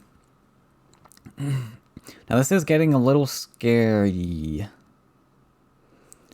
With Runen on board, we need to apply some pressure.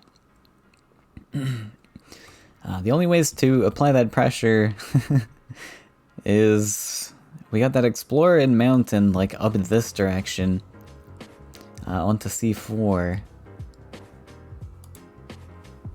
Not really what we want to be doing this turn. If we had some kind of detonate play, it might have been okay, but 4-6 a little bit much to deal with. Junk feet's interesting.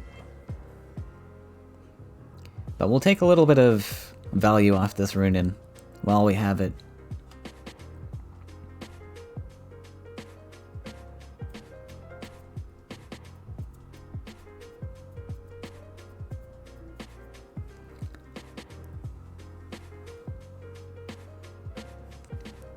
Thinking about going between wells, really?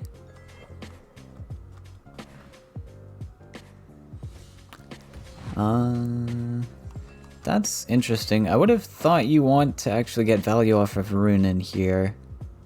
I don't know why he's going passive, to be honest. Because I think El Panico just wants to sit back, build up his card resources and his Faeria resources. I think he's pretty cool with the passive play from the beasts. I'm gonna go for an aggro Explore Mountain. I don't know if it's gonna pull off too much just yet. Though the Explore Mountain does provide a land bridge here for our Brigand to hit. So what does that mean for us? We can get this down to 5, we can get this down to 3 with the detonates. We have quite a bit of Faeria here too with the Explorer. And the combat hit as well. Probably can play whatever we please here. Yeah, I like this. We should be able to clean this up really nicely with the Derelict Tower Wrath. Now we do see Summer's hand. He has a very good cleanup here with the hunt down. We can actually hunt down the Brigand, bringing this to 6 attack, and take the clear here. Very nice. And we can set up a double collecting Fugu while we're at it.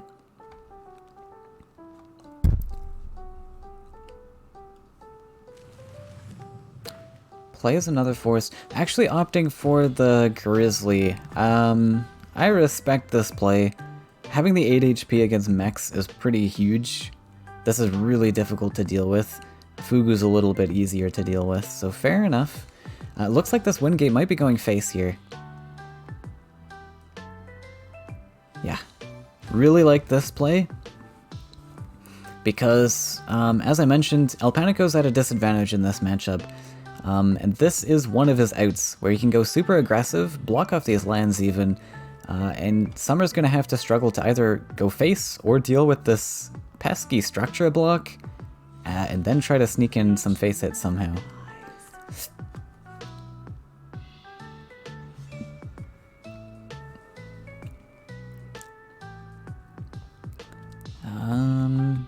And not a lot to do here. I probably would like to just see a mountain sidestep and hit face.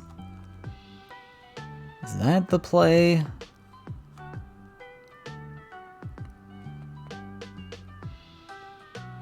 Another thing I would like probably is a pre-ping. Well, not if we're sidestepping, I guess. If we do stay in this space, I definitely would like to see a pre-ping. You want the Runin to be traded off. I guess it doesn't really matter. Maybe no pre-ping. Never mind. Yeah, I suppose we could mountain over onto this side as well. Could also double neutral.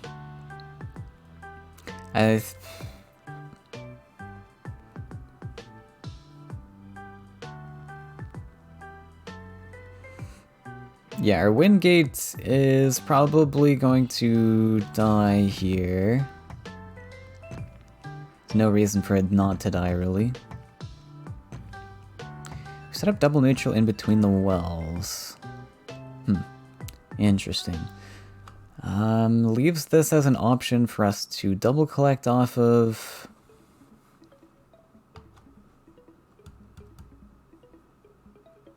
I don't know if there's ever going to be a point in time where we want to double collect.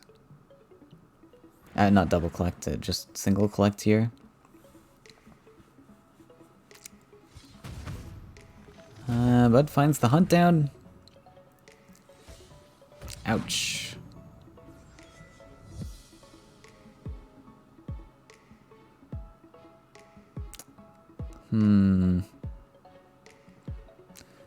Okay, so awkward. We did manage to get a 5 damage face slap in here, but yeah, our lethal options are going to have to be face. I like the face ping there also just because we kind of have to delete the structure before a creature gets to it, which could easily happen on the next turn. Yeah, our game plan has definitely got to switch to burn here. There's no way that we can really sustain. We're going to drop the Lost Explorer just for some damage on the Fugu. Shamanic Dance. Real chonky buff there. This is really going to come down to how much burn El Panico has in the list. We've lost board control. Probably are not going to gain board control back at this rate, especially with this chunky Grizzly on board. And Runin does just smack you.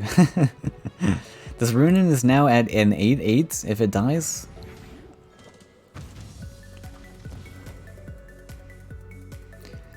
It is a little bit of a slow march all the way up here, though. The one unfortunate thing also, though, is that we can't really play Ground Shaker without killing this. It's a little awkward. Cannon Carrier is definitely a card we want to see.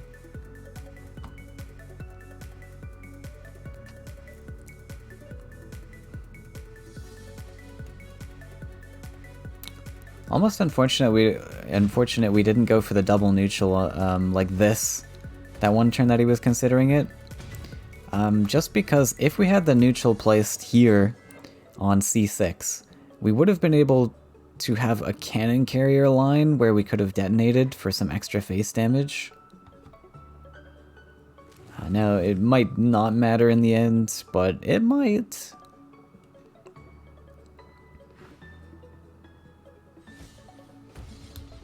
Ooh, going for the 7-3. Very bold.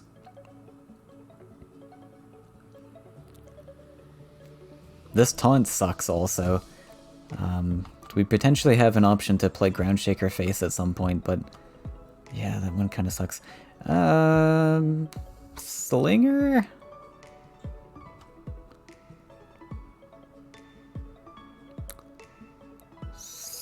We go for a draw. I didn't mind the Mountain Slinger there. It's really expensive. I don't know. Yeah.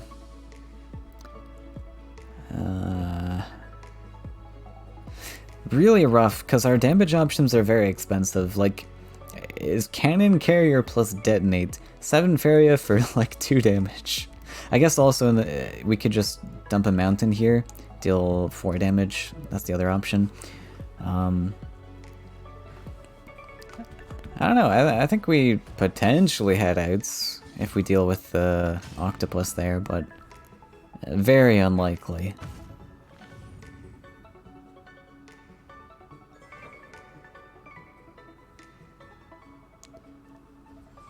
Rune gonna sit here. Summer not too happy about his life total. Wants to make sure he's protected. To be fair, because of how this played out, Summer came to us. He built the lands for us, so now the Bomb Slinger gets a free hit here. But that's about all we got. Don't have much else for this.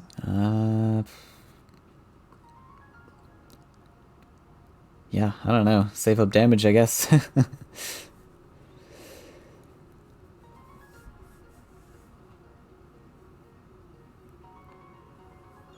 Not much else in hand to play here.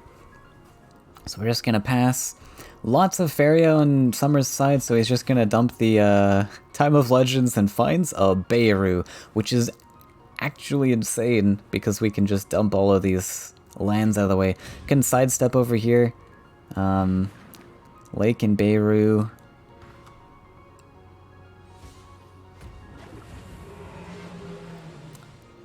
Bora to block a well.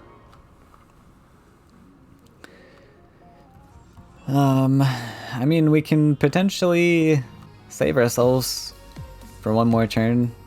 Like, we can step up, Slinger this, and detonate, but I mean, it's really just delaying the inevitable. Any damage tools we're using to defend ourselves is damage tools we're missing to go face.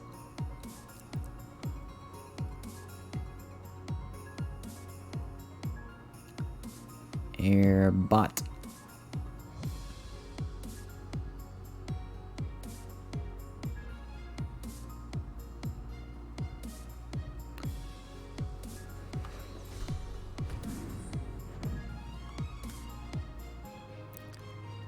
There.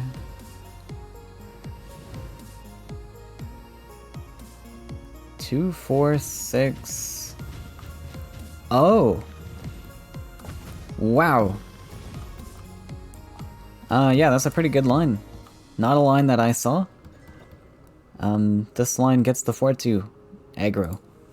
I like it. It's a Flame Burst away, but I'm not sure if El Panico runs Flame Burst.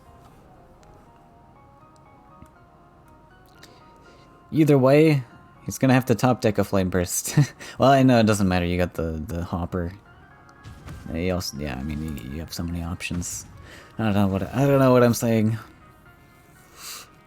Looks pretty convincing for Summer Flame. We're gonna go for a Runin Lethal.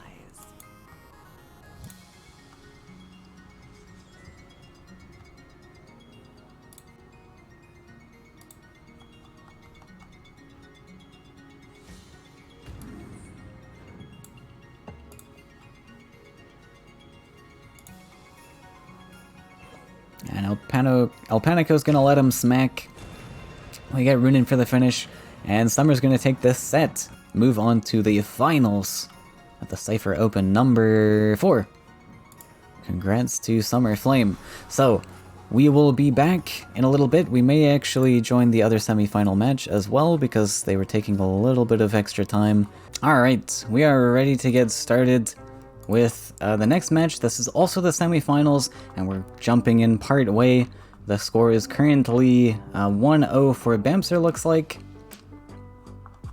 Beating out Sesh's mono-yellow list. It's going to be yellow versus blue. So Bamser is which side? Number 2.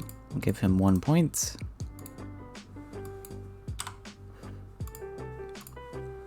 We may be having Lizard come to spectate for us. It looks like he is joining the call. Are you here with us, Lizard? What?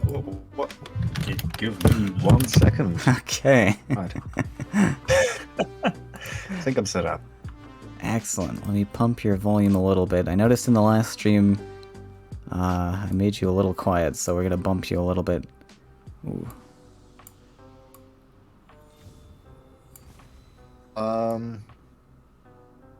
Yeah. One way you can adjust it also is by checking the parameters on OBS or whatever streaming software you're using. Yeah, well, I And also it have roughly equates.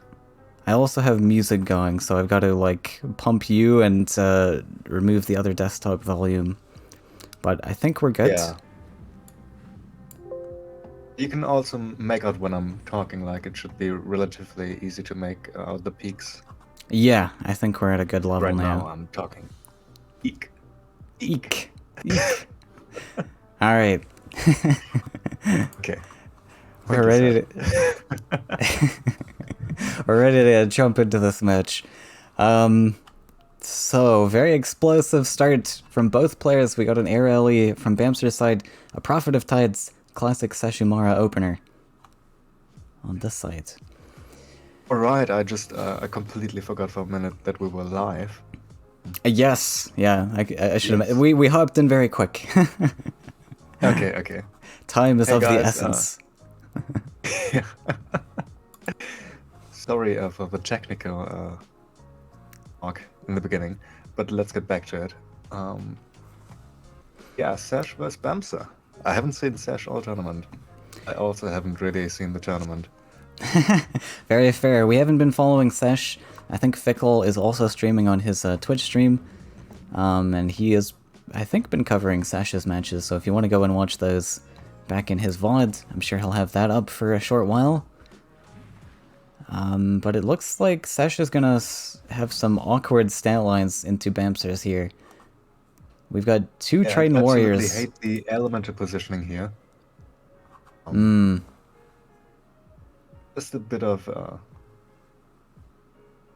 the point with flies is that you really can abuse the fact that you're actually denying your opponent the land, right? You can move across the map if you're positioning way behind, then have an easier time defending.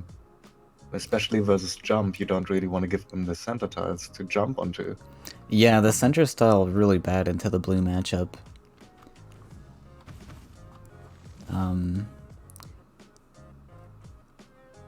Yeah, But you just nonetheless, yeah. like this opens up Ninja Toad lines as well in the future. Just easier Ninja Toad hopping lines. Defensive lines are Yeah, totally. gonna be way better.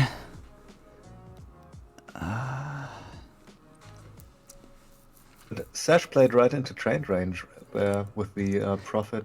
He Not did. sure what that was about. That was an interesting play. was pretty easy to not be in trade range. I guess he's really concerned with this land positioning. Really wants that to be a hopping land. But I Yeah, don't looks know. like it. I think Bamster just is Let's free see to if it set pays up. off. Yeah, I think Bamster's gonna rope here. Alright, now we're going for the defense lines. Yes, now he seems to have recognized the value of defensive land positioning, at least in this case. Though Sesh gets the Triton down here. If he gets a movement trick, he may be able to value trade the 3/3.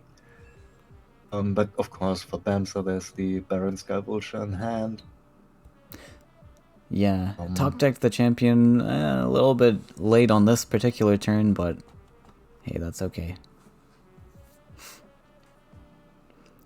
Yeah, and Sesh actually can't double collect your left side because he's got to make another land if he wants to get the Tidal down. Yeah, which I really think awkward. it could be a fair turn to get Tidal down here. Yeah, the 6/6 stats would be really nice onto this board. Well, I mean, we see the Baron Sky Vultures in hand, but from Sash's perspective, it looks pretty good. Yeah.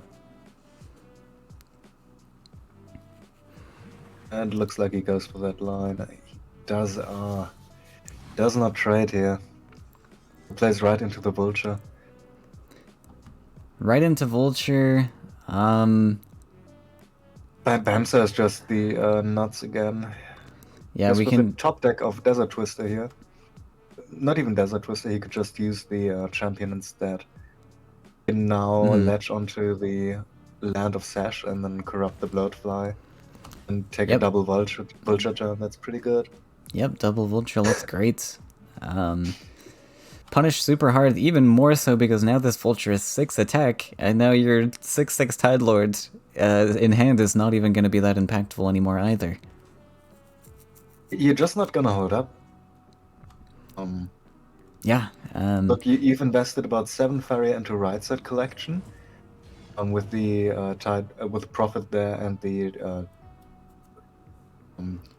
Titan Warrior. But it's been not doing a ton for left side or for the overall progression of the game, right? Not really threatening with those lands. It was in trade range too, so it's just free trades for our opponent to take. Yeah. In terms of land positioning, it's really hard to get use out of the right side Triton Warrior. Yeah, this guy as well. Definitely. And man, what a turn. Very clean. Yeah. At this point, it's just way too much for Sesh to handle. Yeah, to accomplish anything at all with the creatures we have on board, we have to build more lands. And the Flyers can just be taking advantage of that. Are we giving up here? Or are we using a Humbling Vision? Okay. This is such a bad spot. Even with the pre-humbling here, you're gonna give Bamsa so much range. That 6/3 ever connects, it's basically game over for you, since you pre-committed 3 Faeria essentially into shrinking the stats of a unit that really doesn't matter. Yeah. I mean, in this position, like, I think Sesh is just lost anyways. There's not really anything you can do to come back from this. Not with blue. Yeah, right, but I mean, still you have to consider these plays like when is it good to pre-commit a humbling versus yellow, and the answer is almost never. Yeah, that 3 Fairy is so expensive into the yellow matchup, and it doesn't... Especially if the opposing unit has mobility attached, and you actually can't close out the deal, it's significantly worse. And the same goes for using a Frogify on maybe a unit that you can't really trade into. So by leaving that collector up, especially sometimes a 2/2 Frog, it can be absolutely devastating in terms of economy. So you really need to be far ahead to be able to afford such a play. Yeah, 100%. Like, if you can consider this 2/2 can trade into the 4/2 as an example, And if this was 5/5 stats, it's like for that 3 Faeria Humbling Vision, you dealt just 1 damage to it. Which is... yeah, that's a yucky Humbling Vision. But Bamster able to play down his whole hand here, and develop another Bloatfly ready to corrupt. What are we to do? I don't think there was much point in using the Soul Drain though. Like that Yeah, there wasn't... seemed unnecessary. yeah, that Prophet was really not threatening anything.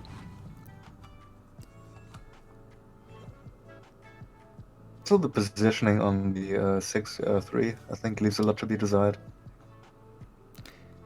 Yeah, in the center space, not really doing much. Top deck the Nightmare here looks pretty good.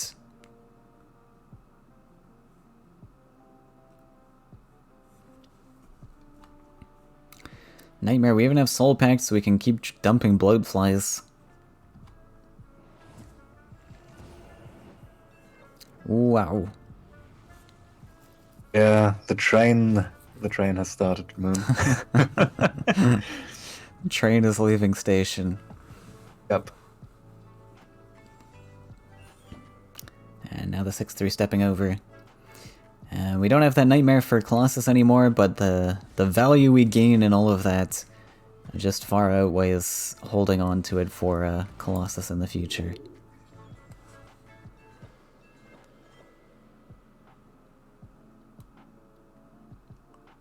And at this point, I think Sesh is just going to be drawing out Bamster's time bank. Probably, yeah. So I think I mentioned in a previous match, when you're playing against Bamster, time bank is always a consideration. So if you're in a losing spot, hey, wait down the time. Why not? Make your end game a little easier on yourself.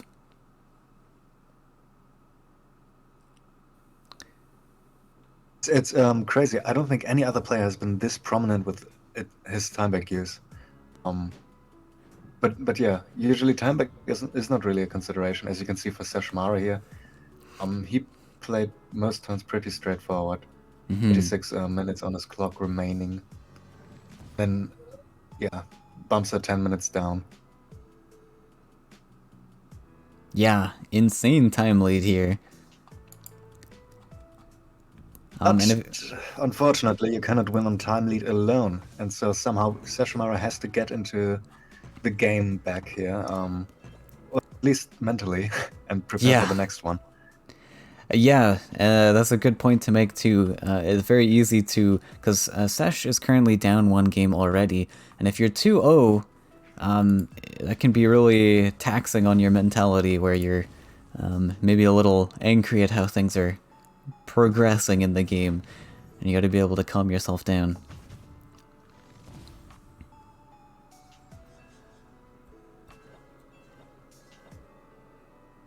Given that Sash is already down, do you think he does not have a counter for this?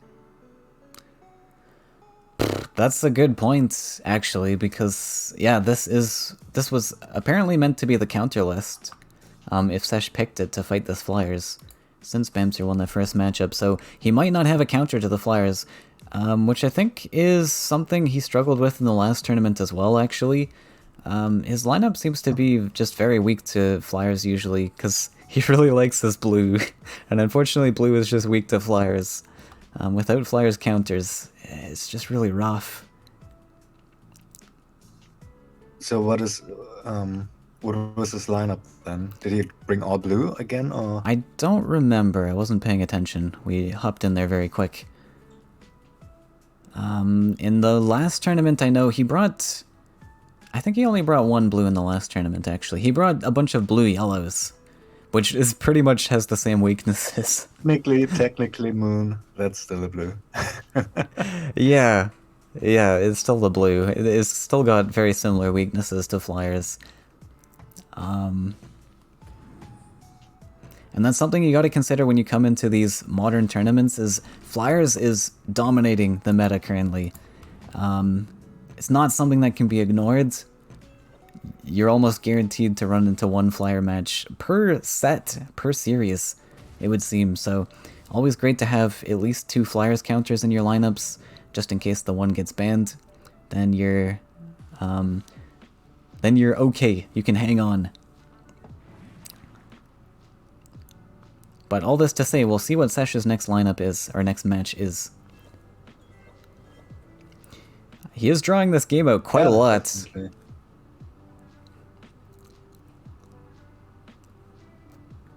To be fair, on Bams's side, he's not really running a standard Flyers list. Since he's running Wind Soldiers here. Yeah, also true. I think he runs Mistral Guide, potentially. Mistral Guide and Wind Soldier.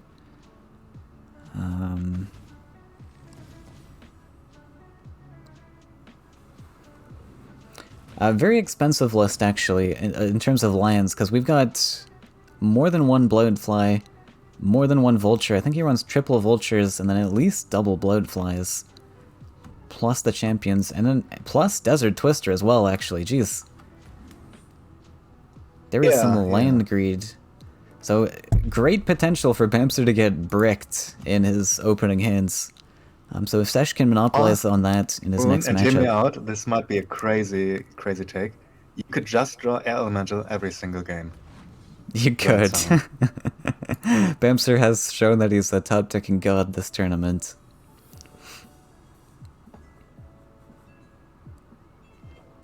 No, the train of Bloodflies, it hasn't stopped. It hasn't really been going anywhere. It's just been printing Bloodfly after Bloodfly. Yeah.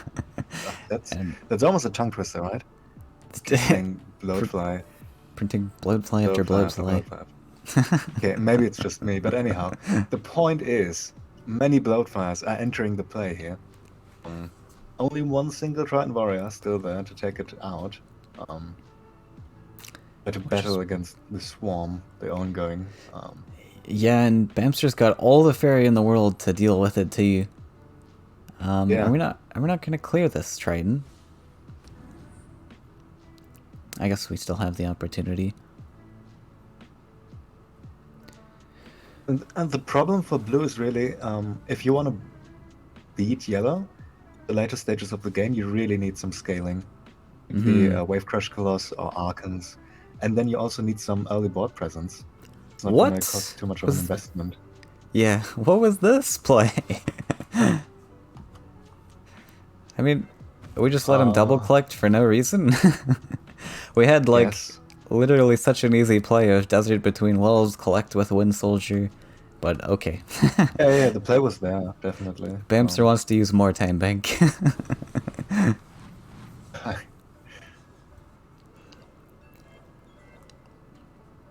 The last copy of Soul Drain coming down, giving Bamster the full clear. Which we had last turn, but not going to comment on that. We also had last turn, yes. Let's be clear about it. I have no idea what changed, really, but clear still there. Yep.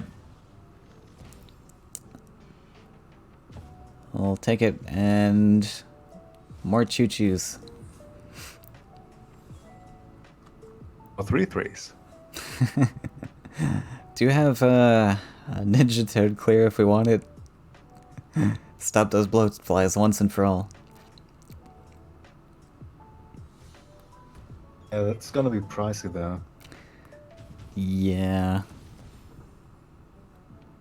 But hey, name of the game right now is just to stall for Time Bank.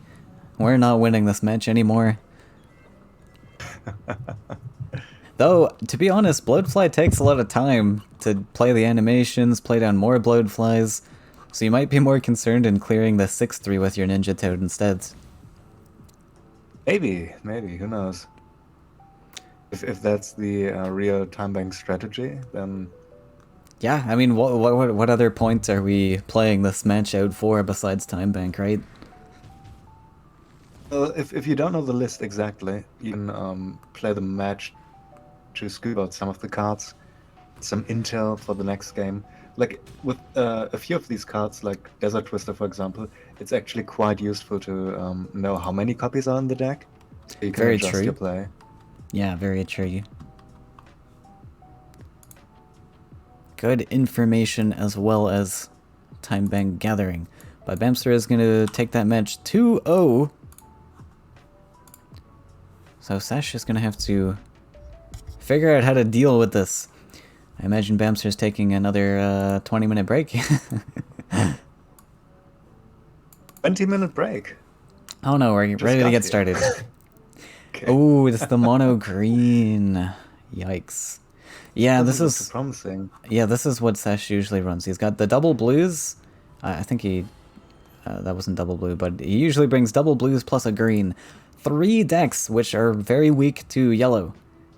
I mean, depending how you I build the didn't blue, I guess. actually catch the ban there for Sash. What did Sash end up banning? Ah, I didn't catch it either. Okay.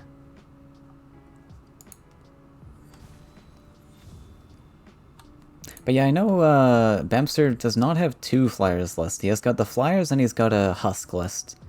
So I think he had Disciple as well. He must have banned the Disciple. He banned that? Really? Yeah, I think the correct ban here was the flyers list, because we saw Bamster's lineup in a previous set. He had flyers, he had husk, he had the Disciple, and then his last list I can't quite remember. But Disciple should be pretty easy if you've got a lot of blue in the list, right? Really aggressive. Yeah, like we saw 2 Frogifys for Sash, right? Yeah. Yeah, so that matchup should be fine. The Flyers matchup is like so bad. That's you're pretty much banking on the fact that you'll see a lot of red by bringing green. Yeah. It's not a great tournament inclusion, unless you're really counting on, you know, people bringing red or red green for that matter. But a deck like red green, be it Crackthorn or just a red green combat, much better suited for this sort of lineup constructing, because you're countering you're countering so many more matchups that you would otherwise not be countering, right? Yeah. So especially color matching does come into play here, because if you're running a dual color list, not only does in this case the red allow you to beat the yellow, and then also the green part of it ensures that you're beating other red lists. So by doing red-green, a lineup with red-green, you've eliminated yellow from the opponent as well as red. Yeah, which is a fantastic matchup spread. It is, and especially in this meta where Flyers is ever dominant and red is also dominant to counter the Flyers. Like, Flyers and red are your 2 most common lists out there, so Crackthorn is such a strong pick into this meta.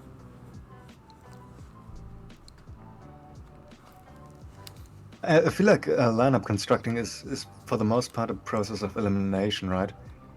Trying to get your lineup to be foolproof, so to say. Yeah. Which isn't always achievable. You can make a somewhat certain guess about the nature of you know, the meta of a tournament. Yeah. By looking at what's been played over the last few tournaments. Definitely, and that's something that's really good to do when you're thinking about constructing a tournament lineup, is look at the past tournaments, see what people are bringing. I have been mentioning that like Flyers and red is super dominant, but people like to switch things up sometimes. They play different lists, and they like to solidify those lists in their tournament play and figure them out a little bit better. So they might be playing them in multiple tournaments in a row. We tend to see like a trend of certain decks that are being played throughout tournaments, and even sometimes somebody might make a list that looks super exciting to play, so another person picks that up, and suddenly a list is super popular to play now.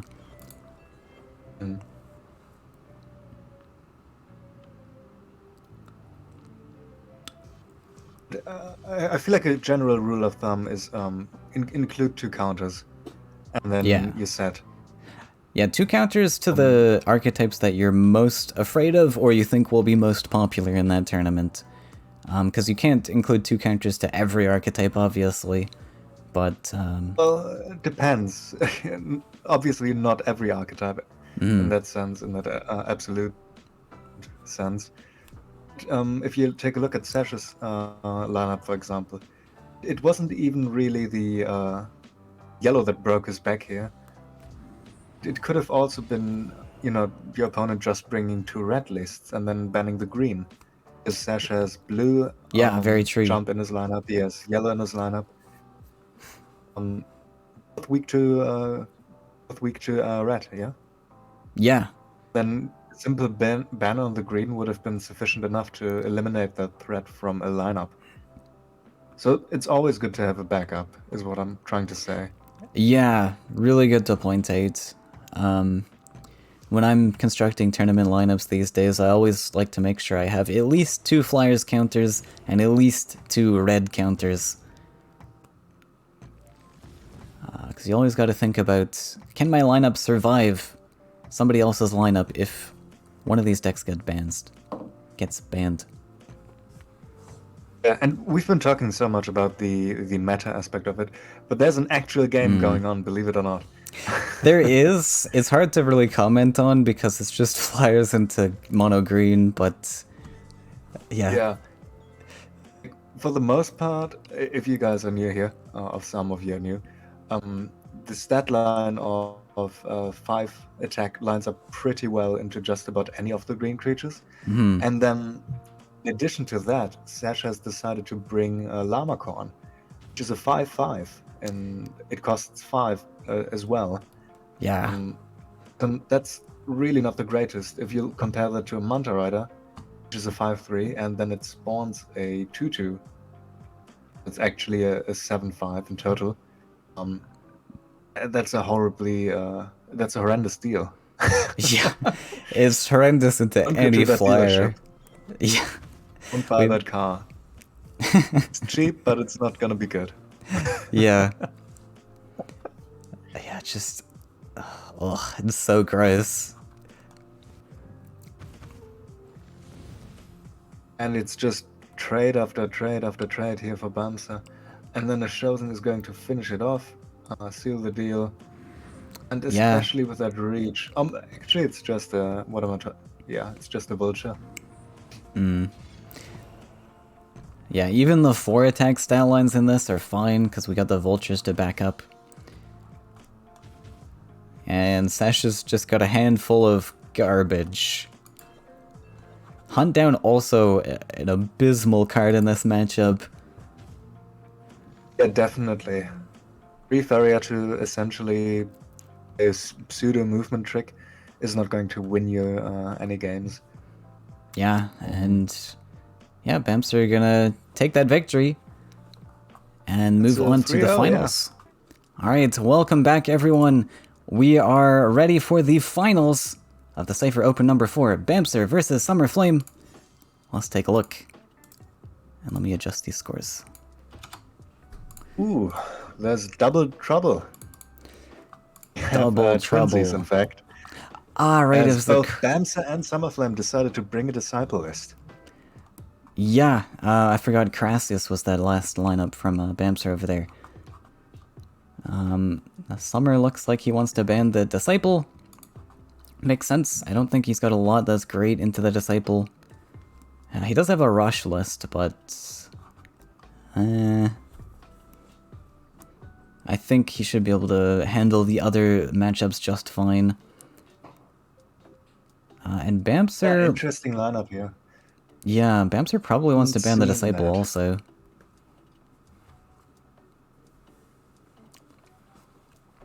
I don't think Bamser has many answers to Disciple.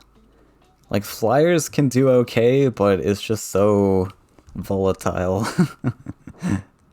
Well, he's running the One of Last Nightmare, right? So all he has to do is just draw that. I don't know. I find, like, you remove one Disciple, just another one pops in its place. Yeah, I was being sarcastic also. Fair enough. Because just drawing a One of Nightmare isn't going to win you the matchup. Okay, fair enough. If the Disciple is fast enough and doesn't overinvest. Yeah, definitely. A very expensive removal for their 3 cost as well. Okay, Bamster taking his time thinking about this one a little bit. I don't think he has any answers to the Disciple list. I think he can attempt to manage some wins on the other ones. Of course, the red matchup's going to be tough too, because he's got double reds here, but double yellows here, but is locking in the ban. We're seeing no Disciples. Deck, right? Yeah, one is a Husk, that's true. Yeah, so red's actually pretty, not as bad. And the Carassias as well. Yeah, Summer's starting with the red list, which is very interesting. Typically, I'd want to hang on to this as a counter to, like, the Flyers. But we go into the Carassias matchup, which should be okay as well, probably. Maybe the line of thinking is, I'm gonna open with a red and just bank on the fact that Bamsa has a yellow matchup that he wants to open with. That's also fair. You can play mind games that way. And if Summer's been watching Maybe stream... something like the blue-green beast list might just be better into Husk, for example. Because it's a bit faster. So you'd rather pick that into Husk. Yeah, that's fair enough. Especially if it's a slower red, right? You're not really going to be able to apply that much pressure if you're just making 5 mountains and then calling it a day. Yeah. Yeah, very true. Balloonfish? What? Yeah, terrible hand. Alright. Summer has a turn 1, might be able to apply enough pressure, maybe. Who knows? Yeah, this is a god-awful hand, so... Looking good for Summer there. Yep, still stinking for Bamsa. Big stinker. Big stinker. And we will see the double land that's going to come down, no problem. Summer's in. Prime fighting condition. I would have liked the Spite Sprite as well. Lets you march that up and give you a bit more flex for the mountain that you're putting up aggressively. I don't think it matters though, does it? Because Bamster with Carassias is not going to have any answers to this 3-3, right? Like, right. It just depends if you're whether you're banking on a top deck creature or not. Because then you would have wanted to play the Spite Sprite on C6 in order to progress it up.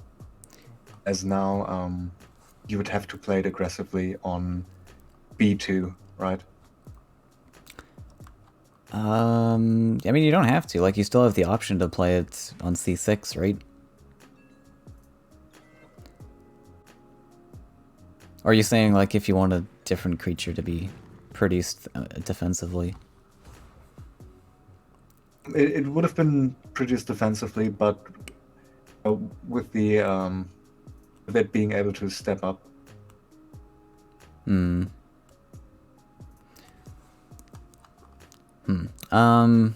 But anyways, we top decked a Water Ellie, which means... no, we can't afford Creation Carassias. Yeah, it's just Or very one awkward shot. here for Bamsa. Not looking good. Yeah, I mean... You could failed the Water Ellie. If you're super desperate for Carassias stuff. But It's pure lunacy to run a card like Balloonfish in this. it is. You're essentially banking on drawing your Biomancer, which already have to bank on drawing your Biomancer if you want to play Carassias. Yeah, I mean... You can't otherwise afford the amount of hand size that a Balloonfish drains, right? It's effectively 2 cards. Yeah, and this, like you said, literally the only target for this is going to be the Biomancer, and maybe your Rakoan guy? Oh god. We have sucked up the fish. Okay. Flame Burst. And the aggressive ground shaker. Yeah, Summer's looking mighty alright. Yeah, and like scooping up this Crassius, it's so awful. Like this just sets you back on your Crassius count, and your opponent like doesn't have to answer it like Summer did here. Like super easy player and such a terrible card. I'm sorry, Babster. I'm sorry we have to eat into you so hard, but Well, I think for the most part, yeah, this is awkward again because Bamsa can't quite play the fail plus Magi.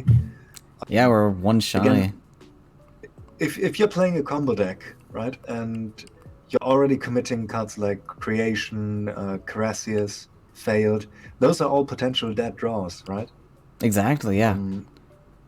On stick a Balloonfish on top of that, which is yet another combo piece.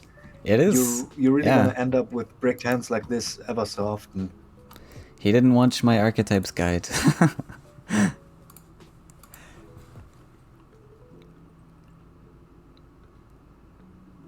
And then we even have the Frog Tosser as well, which is dead draws in the early game. So many.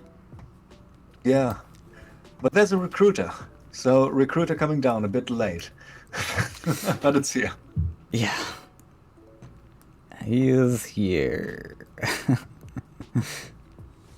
Look, to be fair, it's not all lost because there's still potential with the Imaginata coming up, right?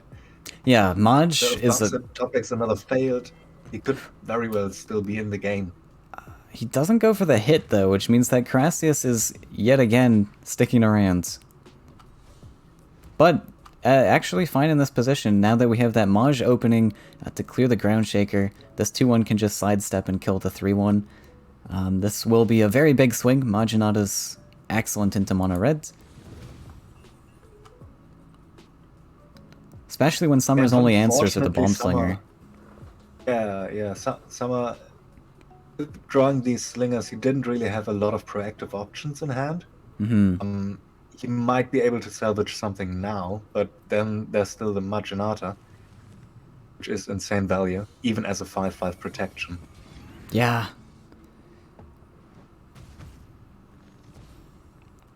So the Maj might save Mr. Bamster here.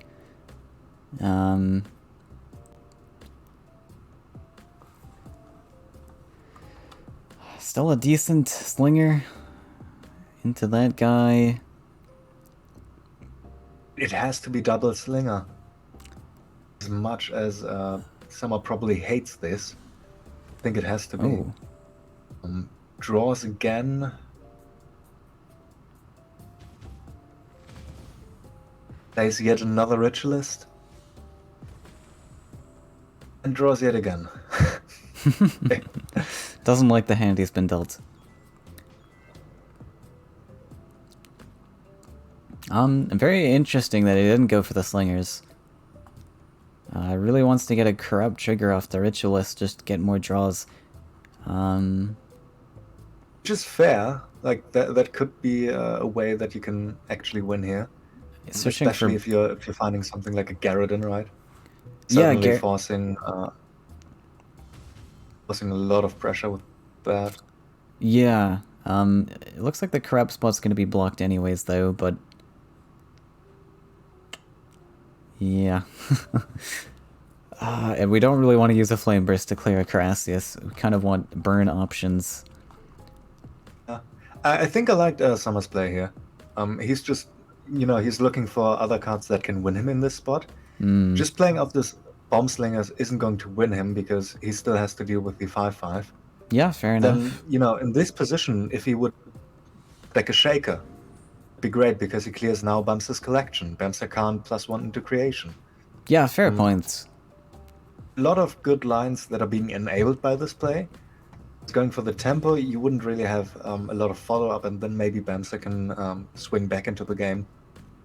Yeah, I think you have a good point there. The Bomb Slinger did seem like the obvious line. I don't think it was a bad line, but yeah, you might be right about just top-decking more answers. Even the Copter's not awful. But this is tricky, though, because now Summer is debating, do I hit face here? Do I go with the Copter? Or do I just clear Right. and take the Craft? Yeah. Oof. Ooh, Shaker. Found the shaker. So does Quite that... good, but not it. I mean, if we corrupt, we get to +1, right? So we can... We do get to +1, yeah. Or if we collect alternatively as well. But then the shaker has to go It's- passively. Yeah, it's a bit awkward. Oh, Yeah, really unfortunate. just shy of a good play. We are going for the corrupt. So are we Oh. gonna see the copter shaker passive? Looks like it looks like that's what it's gonna be. Shaker on the well. And we'll take that copter to clean up the shield. Some nice swarm going here, yeah. Then setting up the... Oh, that was unnecessary. Pre-hit. Yeah, I don't know what the pre-hit was about. Oh, I was about to comment Summer for his excellent use of the swarming capabilities that were at his disposal. But then he kind of ruined it. Yeah, why do you think he pre-hit there? What does that play around? Probably just bad habit. Fair enough. A misclick even. I don't know. Yeah.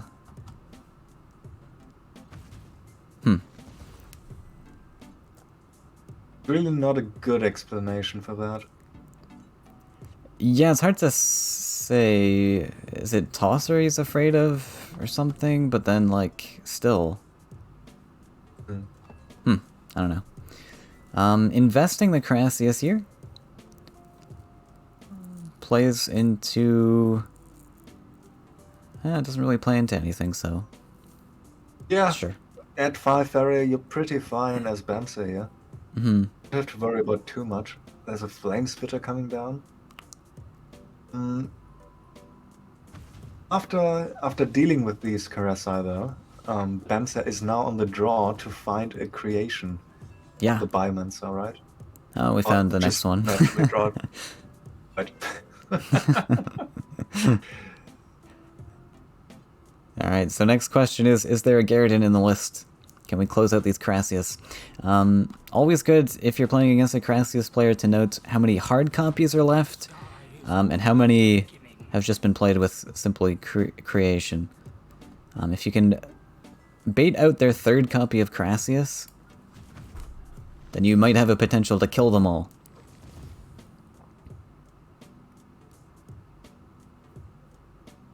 Gonna be very difficult. I haven't seen a Garridan from Summerflame in all the matches I've seen from this, so I don't know. Still could be in there, but hard to say. Might be a Garridan less list. It might be. We do play Unheard into we do play into Copter a little bit by grouping them all on the left side there. It's fine if you're taking this last mountain spot, right? Because then you're forcing an additional land, which Summer doesn't want to build, really. Yeah. Like he goes to 5, 6, +1, 7. Like, Wrath plus Copter would be pretty cool for Summer, but I guess if Bamster's been watching, I don't think Summer runs any Wraths. I think we established that there's only 2 Flame Bursts in this list and no Wrath. There is a Copter, though.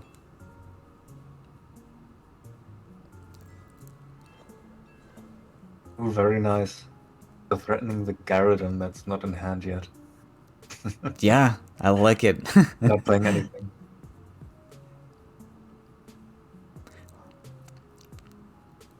Bamster can play around that, I think, with an Aurora here on the Crassius. I think that would be a smart play. Just to play around the Gary. Yeah, that would be quite good. I feel like he could have even went for a lethal setup last turn. Right, with more By having the Crassius. Crassius aggressive, right? Yeah.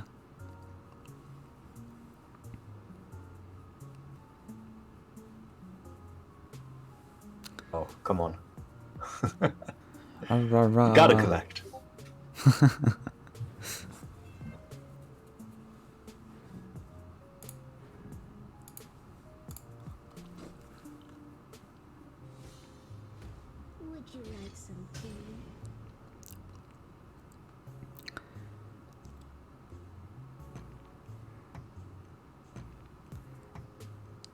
guess we're scooping the Aurora. If you're really frightened, you could scoop the... yeah, I mean, you could scoop the Crassius.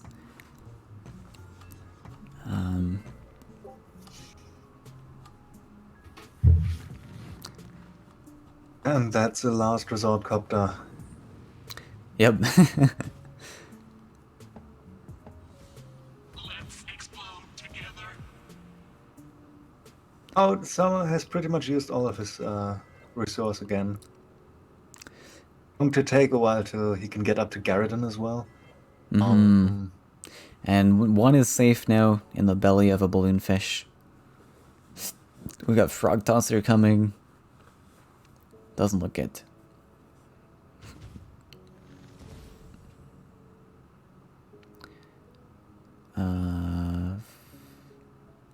It's for the bio instead. Wait, what? What's that about? Why did we have to fail there? Probably, I don't know. At this point, you just saw Summer go down. Pretty much doing it for the cost reduction, but there's really no point in playing around AoE. You might have wanted the body on the field. Yeah, I mean, you're saving one Faeria extra by discounting the tosser, but you lose a free 3-1. You do save a bit more because of the failed experiment, right? Yeah, you only save like one more. What I mean is you save one more than if you were to use it on bio, right? Yeah.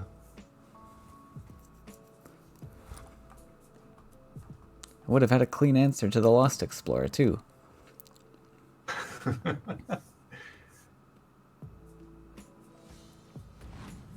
Okay, we'll use some more time bank.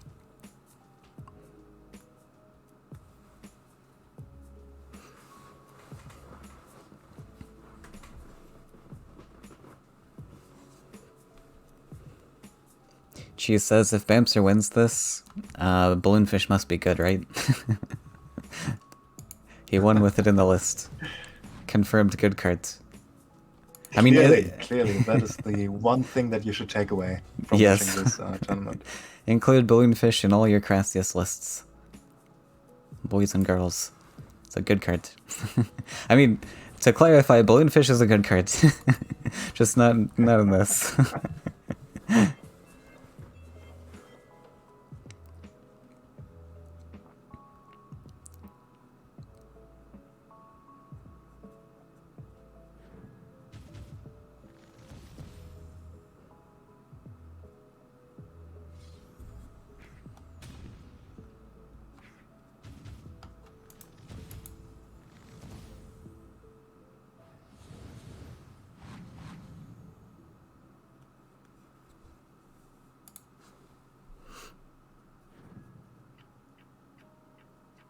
This game sadly just came down to poor draws for Summer.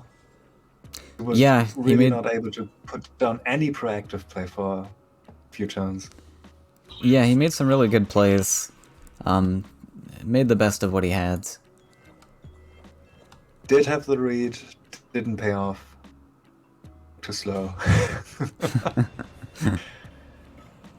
he got fished. The fish experience. Yeah, Balloonfish too powerful. Alright, so Bamser, player Technically, 1. it's a double whammy because there's also Crassius, which is another fish.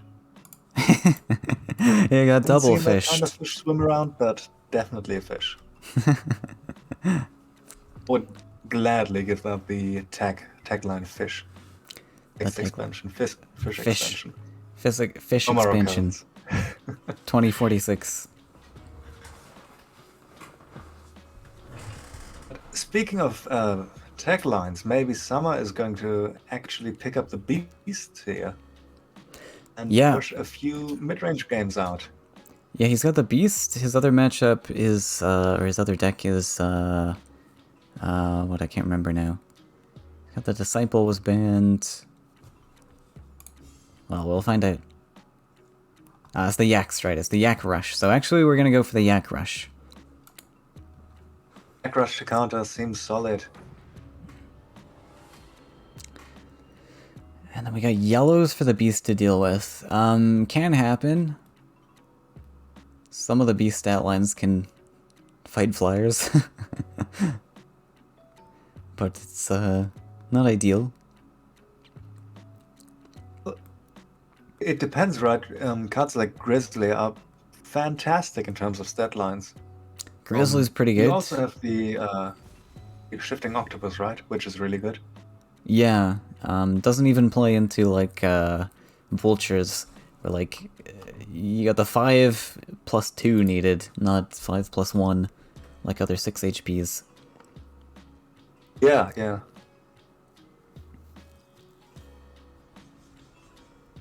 So over Sky Yak and Rush, this very looks cool. pretty decent for Bamsa here. Having Oh. the Elemental and the Battletoads. Yeah, that's a really good start. And the Balloonfish, of course.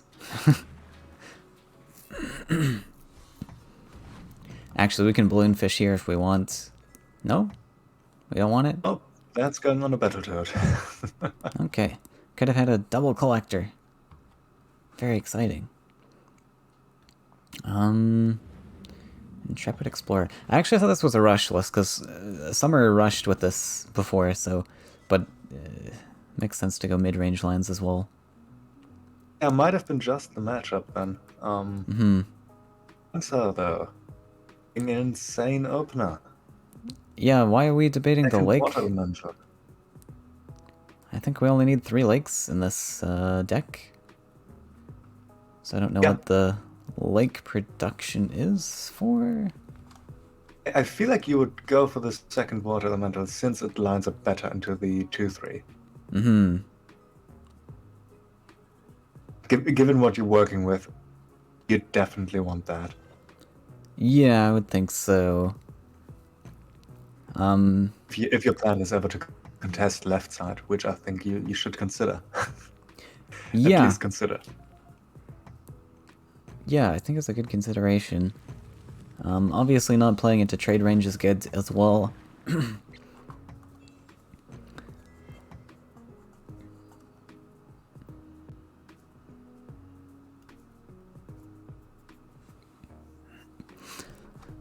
Summer with a Someone nice... might have to pre-commit the outpost here. Yeah, I think he will have to. Although, you don't have to play around land tricks, thankfully, in the Crassius matchup, unless Bamster also has included Sunken Tower for some ungodly reason. But... Yeah, that would indeed be ungodly. That would stretch far beyond my imagination. But yeah, he is gonna play into the Sunken Tower. He is comfortable in thinking Bamster has not included Sunken Tower. It is the sensible thing to do, right? I just want to clarify. If you're playing this matchup, or if you're playing any matchup in general, just pretend your opponent is a decent, rational human being trying to make sensible deck building choices. Yes. It's not always the case. Doesn't always happen. Sometimes it is worth playing around the weird and awful cards.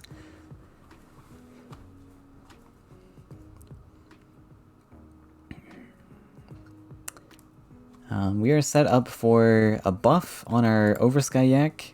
We have 4 neutrals on board. So Bamster definitely can't play into trade range of that. One option is playing the Balloonfish, though, to block or something. But we'll just go for Battletoads. Works. Yeah, and Battletoads is solid here because it also opens up a lot of range. Because now all the jumpers between having the 2 water elementals and the Battletoads on the field enables quite a lot of reach. Yeah. So you're actually contesting both of the Imperial outposts. You have to make additional lands if you want to play them in safety. Yeah, not what Summer really wants to be doing. Doesn't have a lot of, like, good weight in hand at the moment either. Like, the Intrepid Explorer is not something you want to play into the Crassius matchup, really. Giving your opponent extra Faeria to spend on the combo. I'm afraid Summer's just way too slow here. And he Yeah. doesn't have the necessary hand size to keep up. He would have to top deck a Yak attack here just to be able to put something on the board. Oh, And look there's at the Yak that. attack. He found it. It's great. Speak of the Yaks. Speak of the Yaks, he just can't play the Outpost yet. Unless he drops the Imperial, no, the, what's it called? The Explorer. Tippet, yeah. Yeah, I would have liked to play the Outpost. Like, Explorer Outpost seemed okay. I'm not particularly fond of this getting value traded and we have to Yak attack in response. But also not particularly fond of giving my opponent free resources. Yeah, I feel like you could have just not collected this turn. Also something you could have done. Maybe he's banking I feel on like Mother. I feel like Sama's logic here is Bamsa will either take the trade on the top right or the bottom left. So either way, it's gonna be bad for me. That's why I'm taking this collection. Right. Yeah, and that is a debate. Do you take the Oversky Yak, which is unbuffed? You can get a nice trade there. Or do you take the double collecting 2-3 on the left side? I think probably Yeah, the and double both collector. valid concerns. They are, yeah. I think the double collector might be the better option, but I don't know. 6 is also an annoying number to deal with. Yeah, I feel like, and I think this reasoning is correct.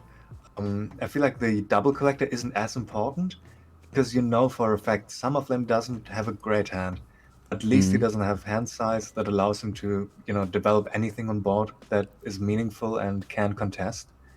So Bamsa's reasoning is actually, in fact, correct here. I think taking out the stats over the stats or short-term value over the potential collections. Fair enough. Oh. Like, it's always a question of how well you can translate a Faeria lead into a board presence, which is often overlooked. This outpost, though, looking mighty strong, looking Big mighty good. outpost. Taking out And those we water might lilies. see the... Yeah, we're gonna see it come down now. Nice. Yeah, nabbing that extra Explorer to take yet another trade. Intrepid coming in clutch. Oh. Can even decide to land block with the Windgate here, if he wants to. Right, I didn't even see the Prairie Act to develop even more neutrals. Oh. Blocking this one. Right. I guess there's no point in blocking the other one. And Bamsa can be quite happy here with taking a massive Biomancer. Big Biomancer, we have Creation in hand, we got extra Faeria to play it all. What's that? That costs 9, 11? Yeah, we got plenty. Plenty of Faeria to spare, but only so many cards left in Summerflame's hand. So this is really an interesting point here. Will he be able to convert all that Faeria lead into a board? Will he provide enough pressure to close this game out? There's only really Mother of Yaks, right, that I could think of. Yeah. Because the deck is very light on lands, right? I'm pretty sure it's only one desert in the whole list. Yeah. So we don't have big, chunky creatures like the blue yak potential or anything in colors.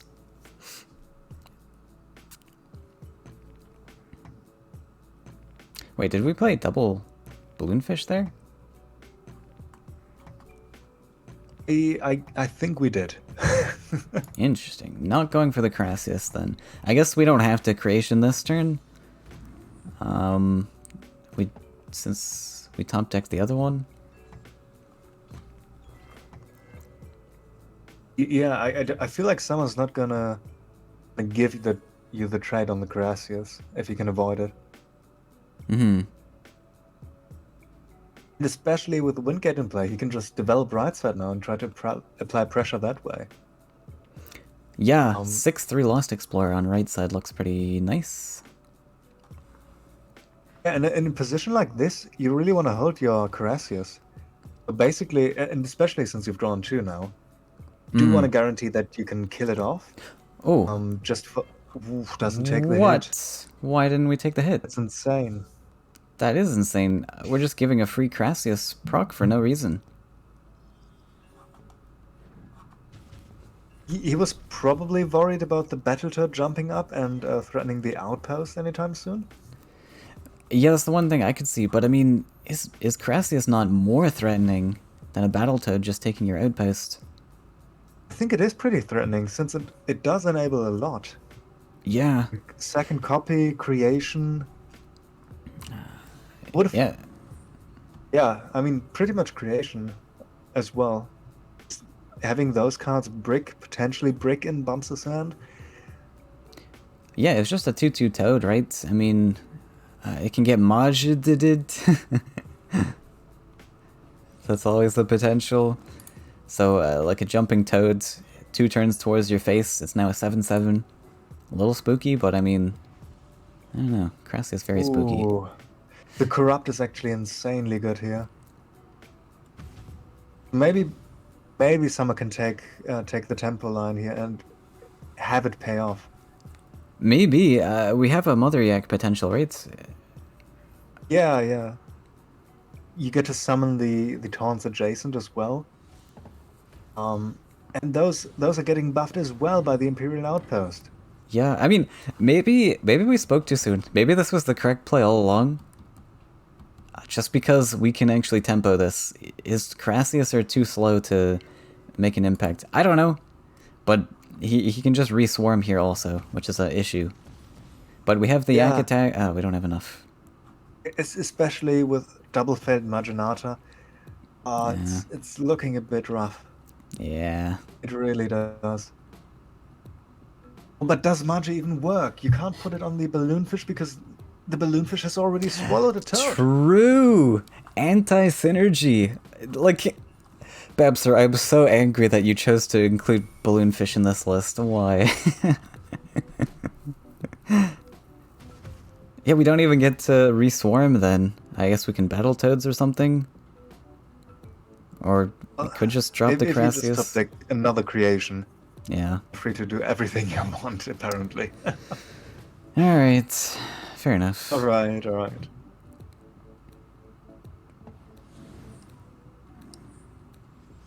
And Summer again getting so close.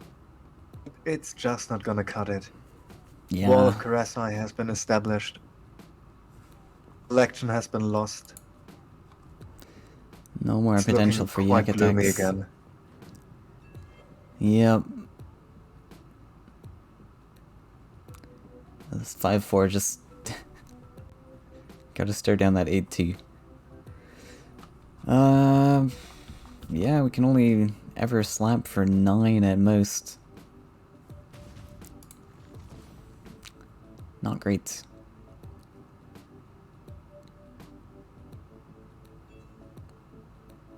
And I feel like Summer just has been so underperforming with this deck in particular.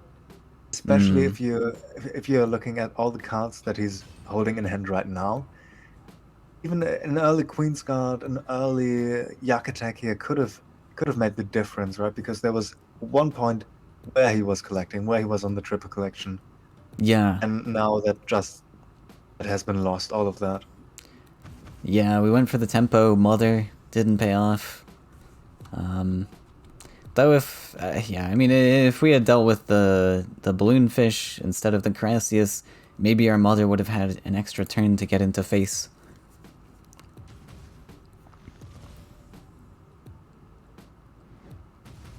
Yeah, that's just, to be fair, that's just the bane of, bringing decks that aren't really at that level. Mm-hmm. You do fall prey to some of these slower decks like Carasius. Yeah, Whereas, definitely. you have decks like Red midrange or other faster midrange variants, which are much more consistent than this and don't rely on as many combo pieces. Even in the Axe archetype itself, too. But respect for bringing silly Yak decks and making it to the Well, it's a fun finals. list actually, and Yeah. it can work. But again, I think it's just a question of consistency here that broke Summer's neck. Mm-hmm. Would you like some tea?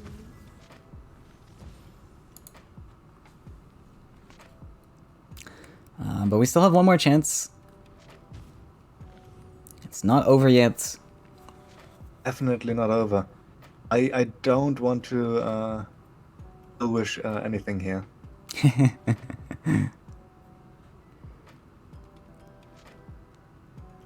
can attempt to go for, again, the time bank game. Bamster with 13, oh no, like 14 minutes down over his opponent now. To be fair, I think that is enough. That should be able to close out any game. Yeah, 18 minutes, still plenty. Bamster doesn't really have to think here. He just has to play. but it is Bamster. He's gonna think. No, no, you're not allowed. At this point, you're not allowed to think anymore. No more thinking. Game's over. We're done. We must win harder. Ay, ay, ay.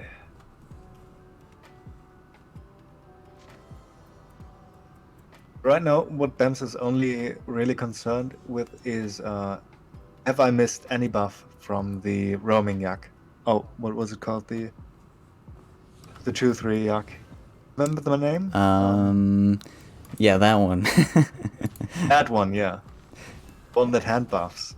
Yeah, if you missed the Lost Explorer getting the buff.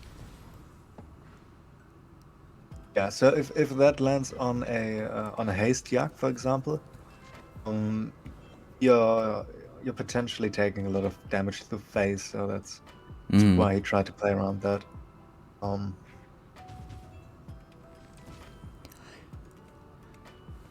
Yeah. At this point, Bams are just bossing around, maybe a bit too much. Close it out with the little swarmy guys we have. Two. Alright. End turn. Now let's play a little more cards.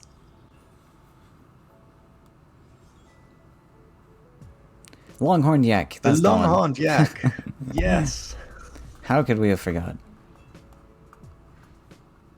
It is not dementia yet. It was in fact the Longhorn yak.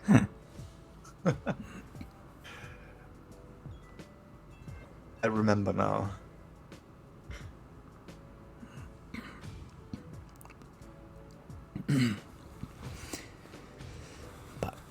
But.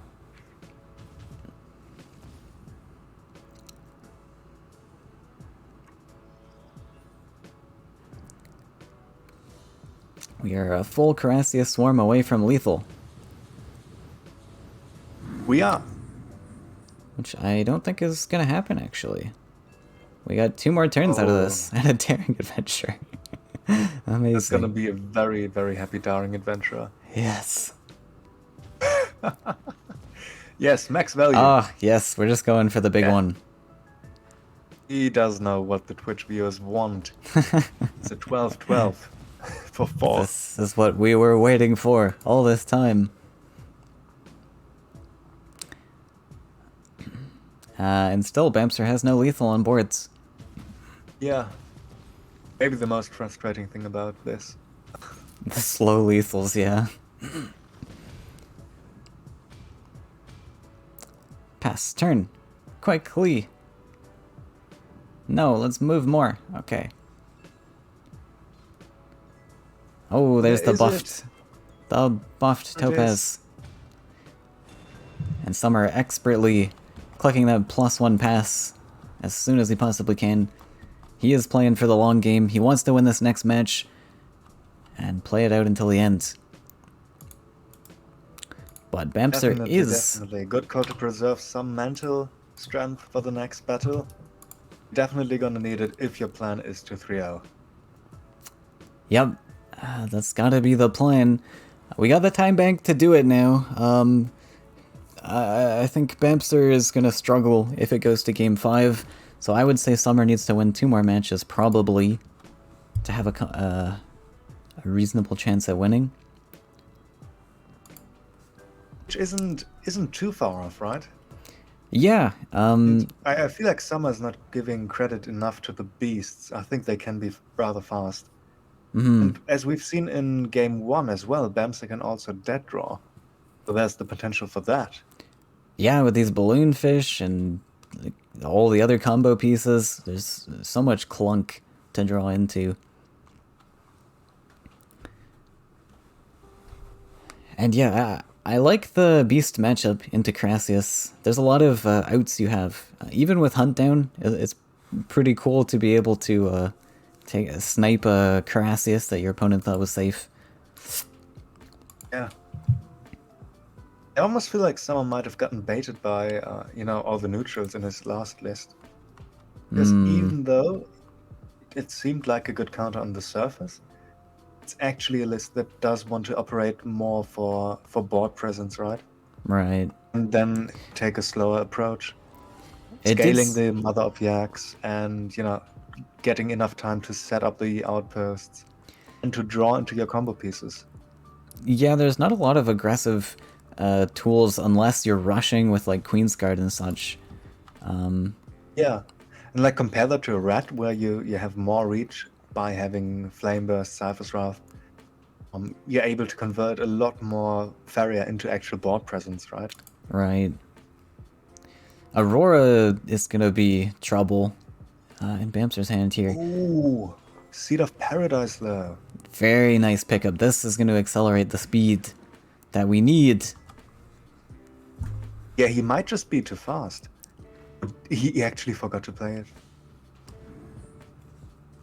The seed? Forgot to play it turn 1. Oh, he That's forgot so to play it. tragic. Oh no. He did not play it. Like, something went wrong. Oh dear. I almost feel like it's not a counterplay even. Right? You can't Holding think the of anything seed? that you would want to play around. Yeah, no, I think he just forgot.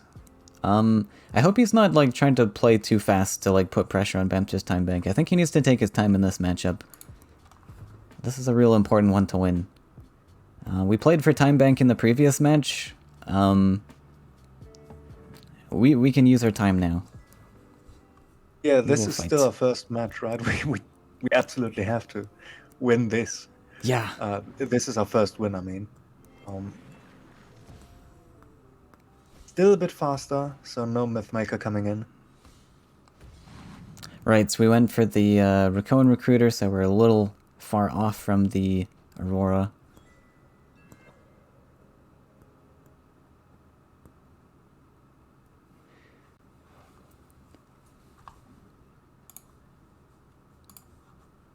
And Summer really needs these guys to stick around. His hand He- is not looking too hot either. Yeah. These guys can apply a lot of pressure, but Bamster has a lot of Swarm to follow up with. And that Aurora threatening next turn. As Bamster, you really don't have to do a lot. You can just play another Recruiter and be done with it. Yeah. Then you still have Aurora as a reactive tool, you have Guidance as a reactive tool, and the other bodies of the Recruiter and the 1-1. Oh, So I'm really... no harm in collecting there. Yeah, collecting seems fine there. I mean, our left side's under threat already anyways. It's really sad we missed that Seed of Paradise. Having this one turn earlier would have been huge. Oh, absolutely, yeah. Overgrown Tower, not the worst pickup, definitely. You're also looking for more options that give you a bit more proactivity. Hmm. The tower does some of it, but you're really looking for another creature. Yeah. Yeah, I definitely want another creature here. And see, now it's a bit awkward for Bamsa. He still has to trade in his guys. Hmm. The Fugu is outside of trade range.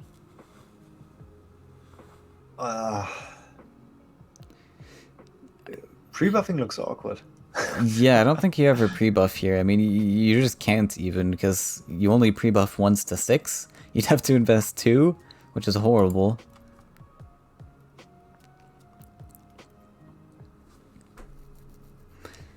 So, yeah, probably just pass like this.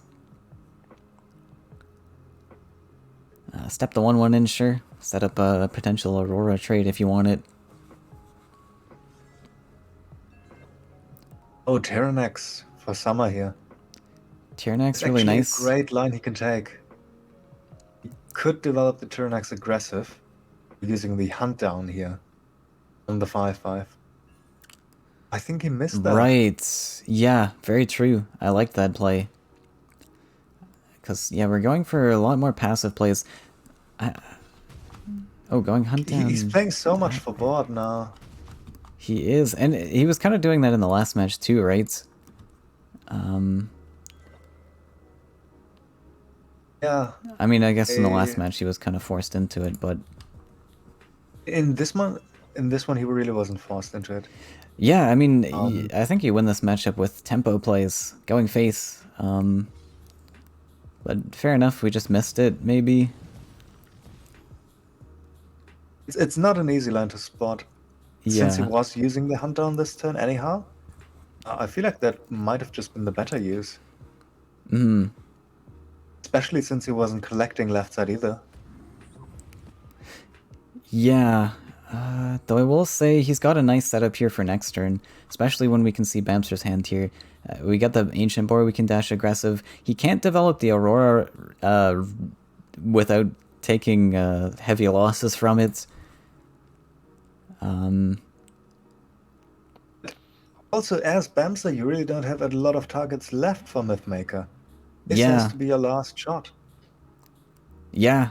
Yeah, I guess we just go for it. Would you like some tea? Oh, right, we can value trade. I forgot that's a thing. Alright, value trade's pretty cool. Double Boar is also very cool, though. Double ball is pretty alright, yeah.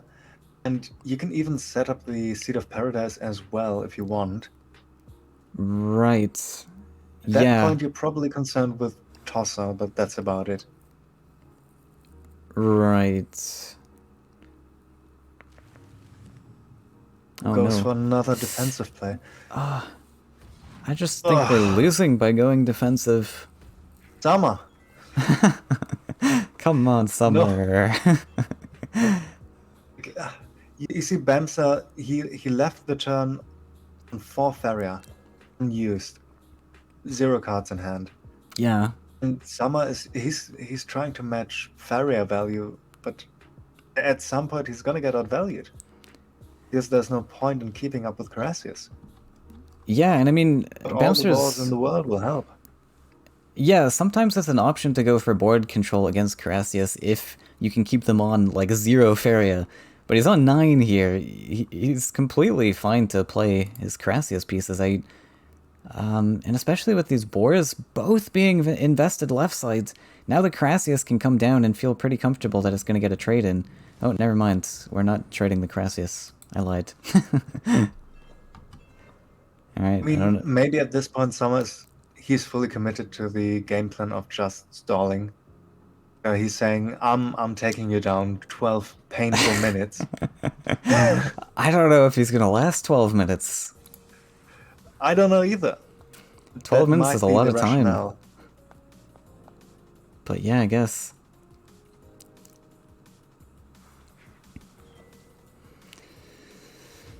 Maybe it's Runin? Runin WinCon? Looks like it, right? Because that's all he has left. In Tempo Beasts, all you have left is Runen that can do anything. It's gonna be a lot slower than Carassius. Yeah. Again, Bamsa is on low hand size here. Just top deck for Goro. Yeah. Tosser.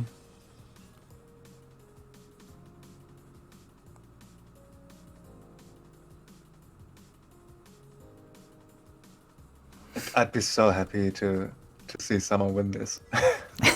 Solely based on time. That would be so funny. But Yeah. yeah, I mean, we'll see what happens.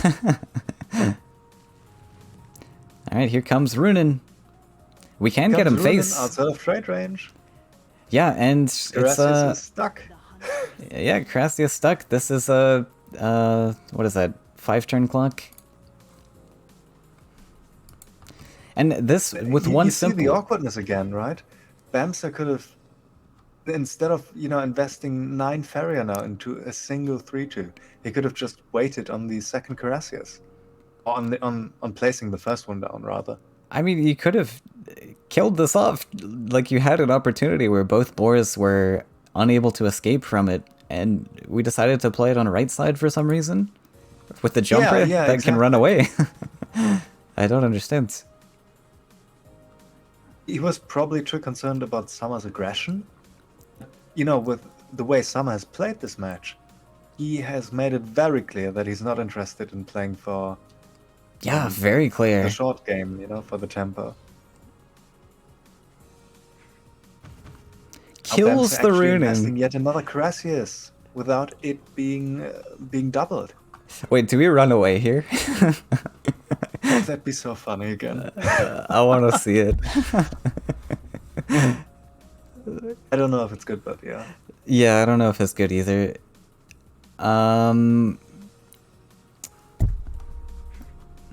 We need to be able to dump Runen somewhere.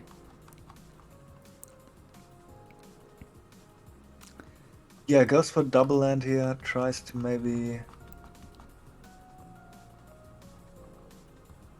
It's really interesting, actually, because of the hunt down in hand. Runen is already a 6/6. So if you can squeeze 10 damage in and then 10 again the next turn, Yeah. you might be in a great spot. But really you just have to set up very far in advance. Yeah. Tricky with the 8-1 alive too, because this represents a potential kill on a Runen. Even an 8-8. Tricky won the pilot. Good luck, Summer. Yeah, I mean, especially since you've already seen 2 guidance come down. There's limited healing left. Is taking out the 8-1 with that and dumping the Runen. Okay. That is gonna get traded by 2 Carassius. Not anymore. Not anymore! Well, we do have the Aurora, but still not anymore. We can buff again. It takes away creation here as a means for Bouncer to answer the Runen. It's gonna be another set of Carassi. Yep, just gonna have to be Carassius. We do have a potential creation on Aurora if we ever need that in the future, but it's probably just gonna be Carassius from here on out.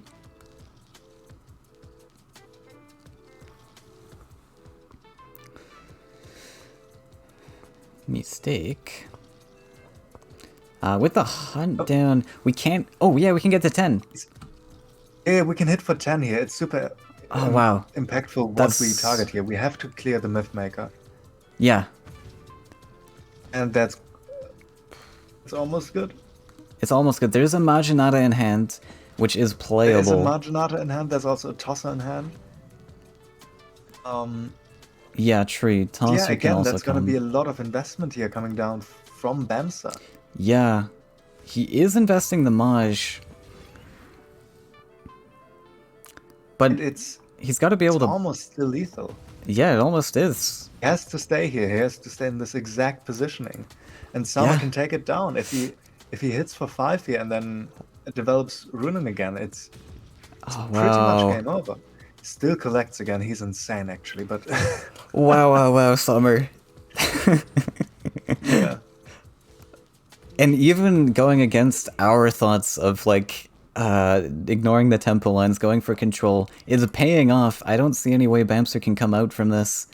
Oh, he can trade and creation Carassius. Then he's got a Yeah, he body can block. body block. I don't know if And he can then body put block Summer on the forever. top deck. Summer It, set up the sprite though, right? he should So have now kept the... he definitely should have kept the Fugu there. Yeah, that would have been a He has to guaranteed. top deck above, otherwise he loses. Oh. No. Oh. You were this close. We were so Summer. close. I don't think there was an answer if the Fugu stayed there. Yeah, the Fugu stayed.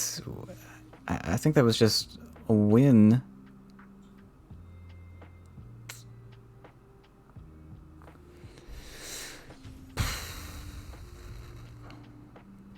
He is gonna have to trade everything into this.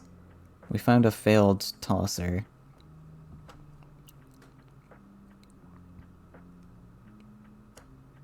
Is there one natural copy left of Carassius? I am not sure. There might be, because I think we've played 1 or 2 creations at this point. I think we played 2 creations. We played 2 creations, yeah. And it looks like we're probably on the 3rd copy of Carassius.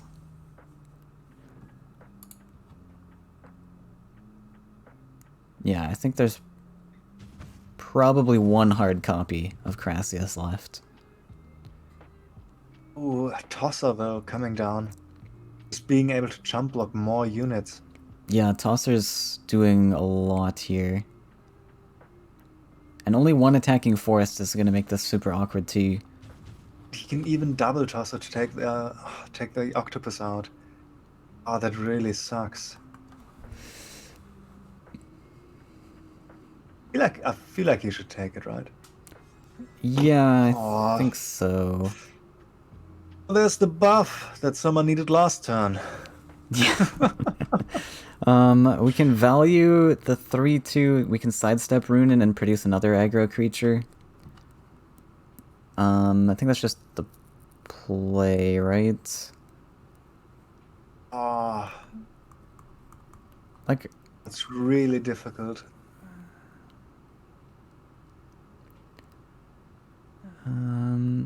like we should be able to let our guy on left side survive, right? I almost wouldn't have minded a +1 into Boar plus Octopus, right? Yeah. It was definitely a line. I think someone might have been looking for the last copy of Hunt Down, because that would have been lethal. You Fair hunt down the enough. octopus, Yeah. kill Carassius, and then you get to trade with the remaining 5/1 octopus into the Marginata. Yeah, It was fair. actually Hunt a down. lethal line. Yeah, that's a fair point. Yeah, looks like Bamsa is actually struggling with the Runen. Does need to answer. Does need to answer it, but we got more Crassius coming. However, Hunt The down... last copy of Carassius coming should seal the deal. Can we answer everything, though? Because is Hunt down a potential lethal? Well, if everything's damaged, Hunt down's not really a potential lethal, is it? Yeah. You cannot damage the 3/7 far enough. Don't think. What you can do, however, is put a Carassius into a balloonfish. And that pretty much True. seals it. Yeah. Balloonfish actually winning? Balloonfish in this case actually represents the checkmate. Unfortunate for Summer. At one point he was just 1 buff shy of winning. Or Yep. another hunt down shy of winning. I think Or he did a fairly good job of playing to the out. Recognizing Runen is a threat and should be taken care of. He did. Oh, why step here? I guess it doesn't matter where you... Yeah, you step out of range. Yeah, okay. We're still playing... You're still looking for the hunt down here, yeah? Yeah, still a hunt down out. We still set it up. Currently, this doesn't die on board.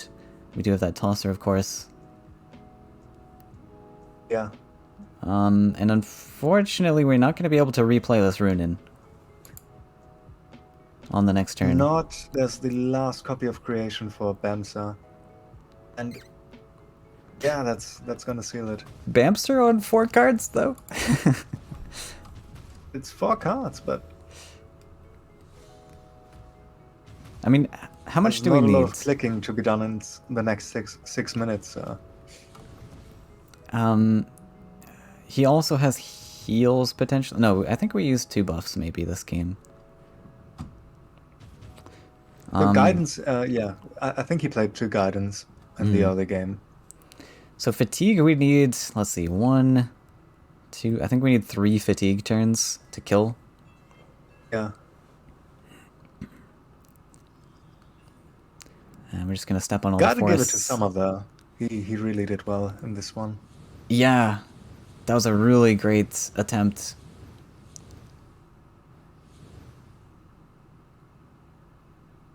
Though I suppose he could have been a bit more aggressive with trying to set up early tempo. Yeah, I think the aggression would have worked as well. Especially if you're up against a slower deck, you have to reconsider and I mean, it's put not the focus over. on hand size, right? It's not over. Look, we've got Shamanic Dance. Oh. It's not over yet. Like, we still have a potential to win with fatigue. Majinada's gone. Aurora's gone. All we have are these 3 2s. Right, but that's enough. Is it? I mean, I would have liked the Runen to step next to face, though. Well, I guess it doesn't matter. You can't block that. Bamsa can just plop down 2 water elementals here.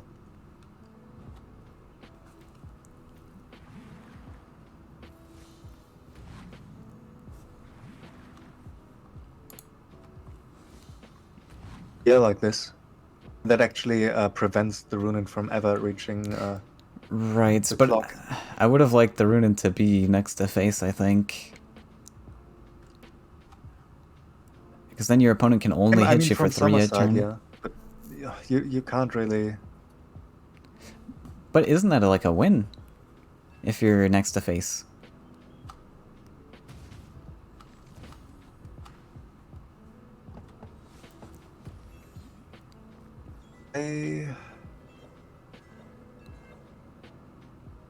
I think Bamsa's still faster. Perhaps. Shamanic Dance coming up, though. Yeah, I think quite tricky. we need 4 turns to win this. And I don't know if Summer's got 4 turns left. But we do have more we have more taunts coming. This is the last swarm of Crassius, I guess.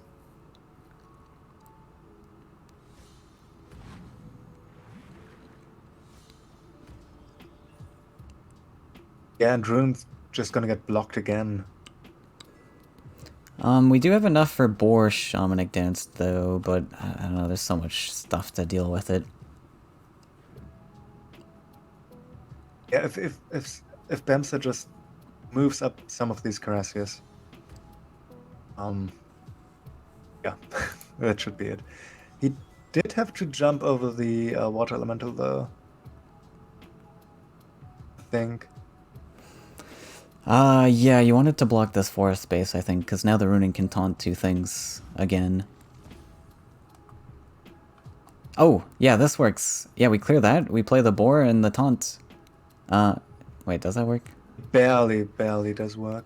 Yeah, it does, Actually, because... it does not work, because the frog is still in range. So, you see this one toad Oh, right. on D2? Gonna clear off the Runen. Yeah, I guess Runen's getting cleared.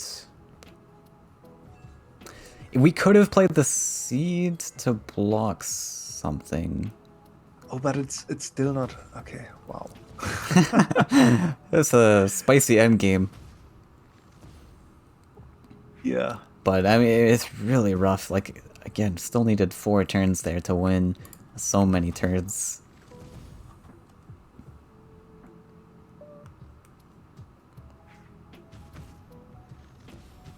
Ah, we even found a clear here. Okay, well, that's gonna be game. Yeah, I mean, the clear was not the problem. The problem was finding lethal that turn, which I don't think was possible with the ball line. Yeah. 3-0 Yeah. series, but very close. Bamster had like sub 3 minutes on his clock, so if he had lost this, he would have lost the entire series, I think. Probably, yeah. But Which very, is insane. yeah, very well played by Summer in that last game.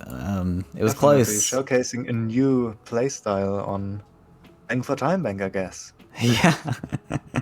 Wow. Yeah.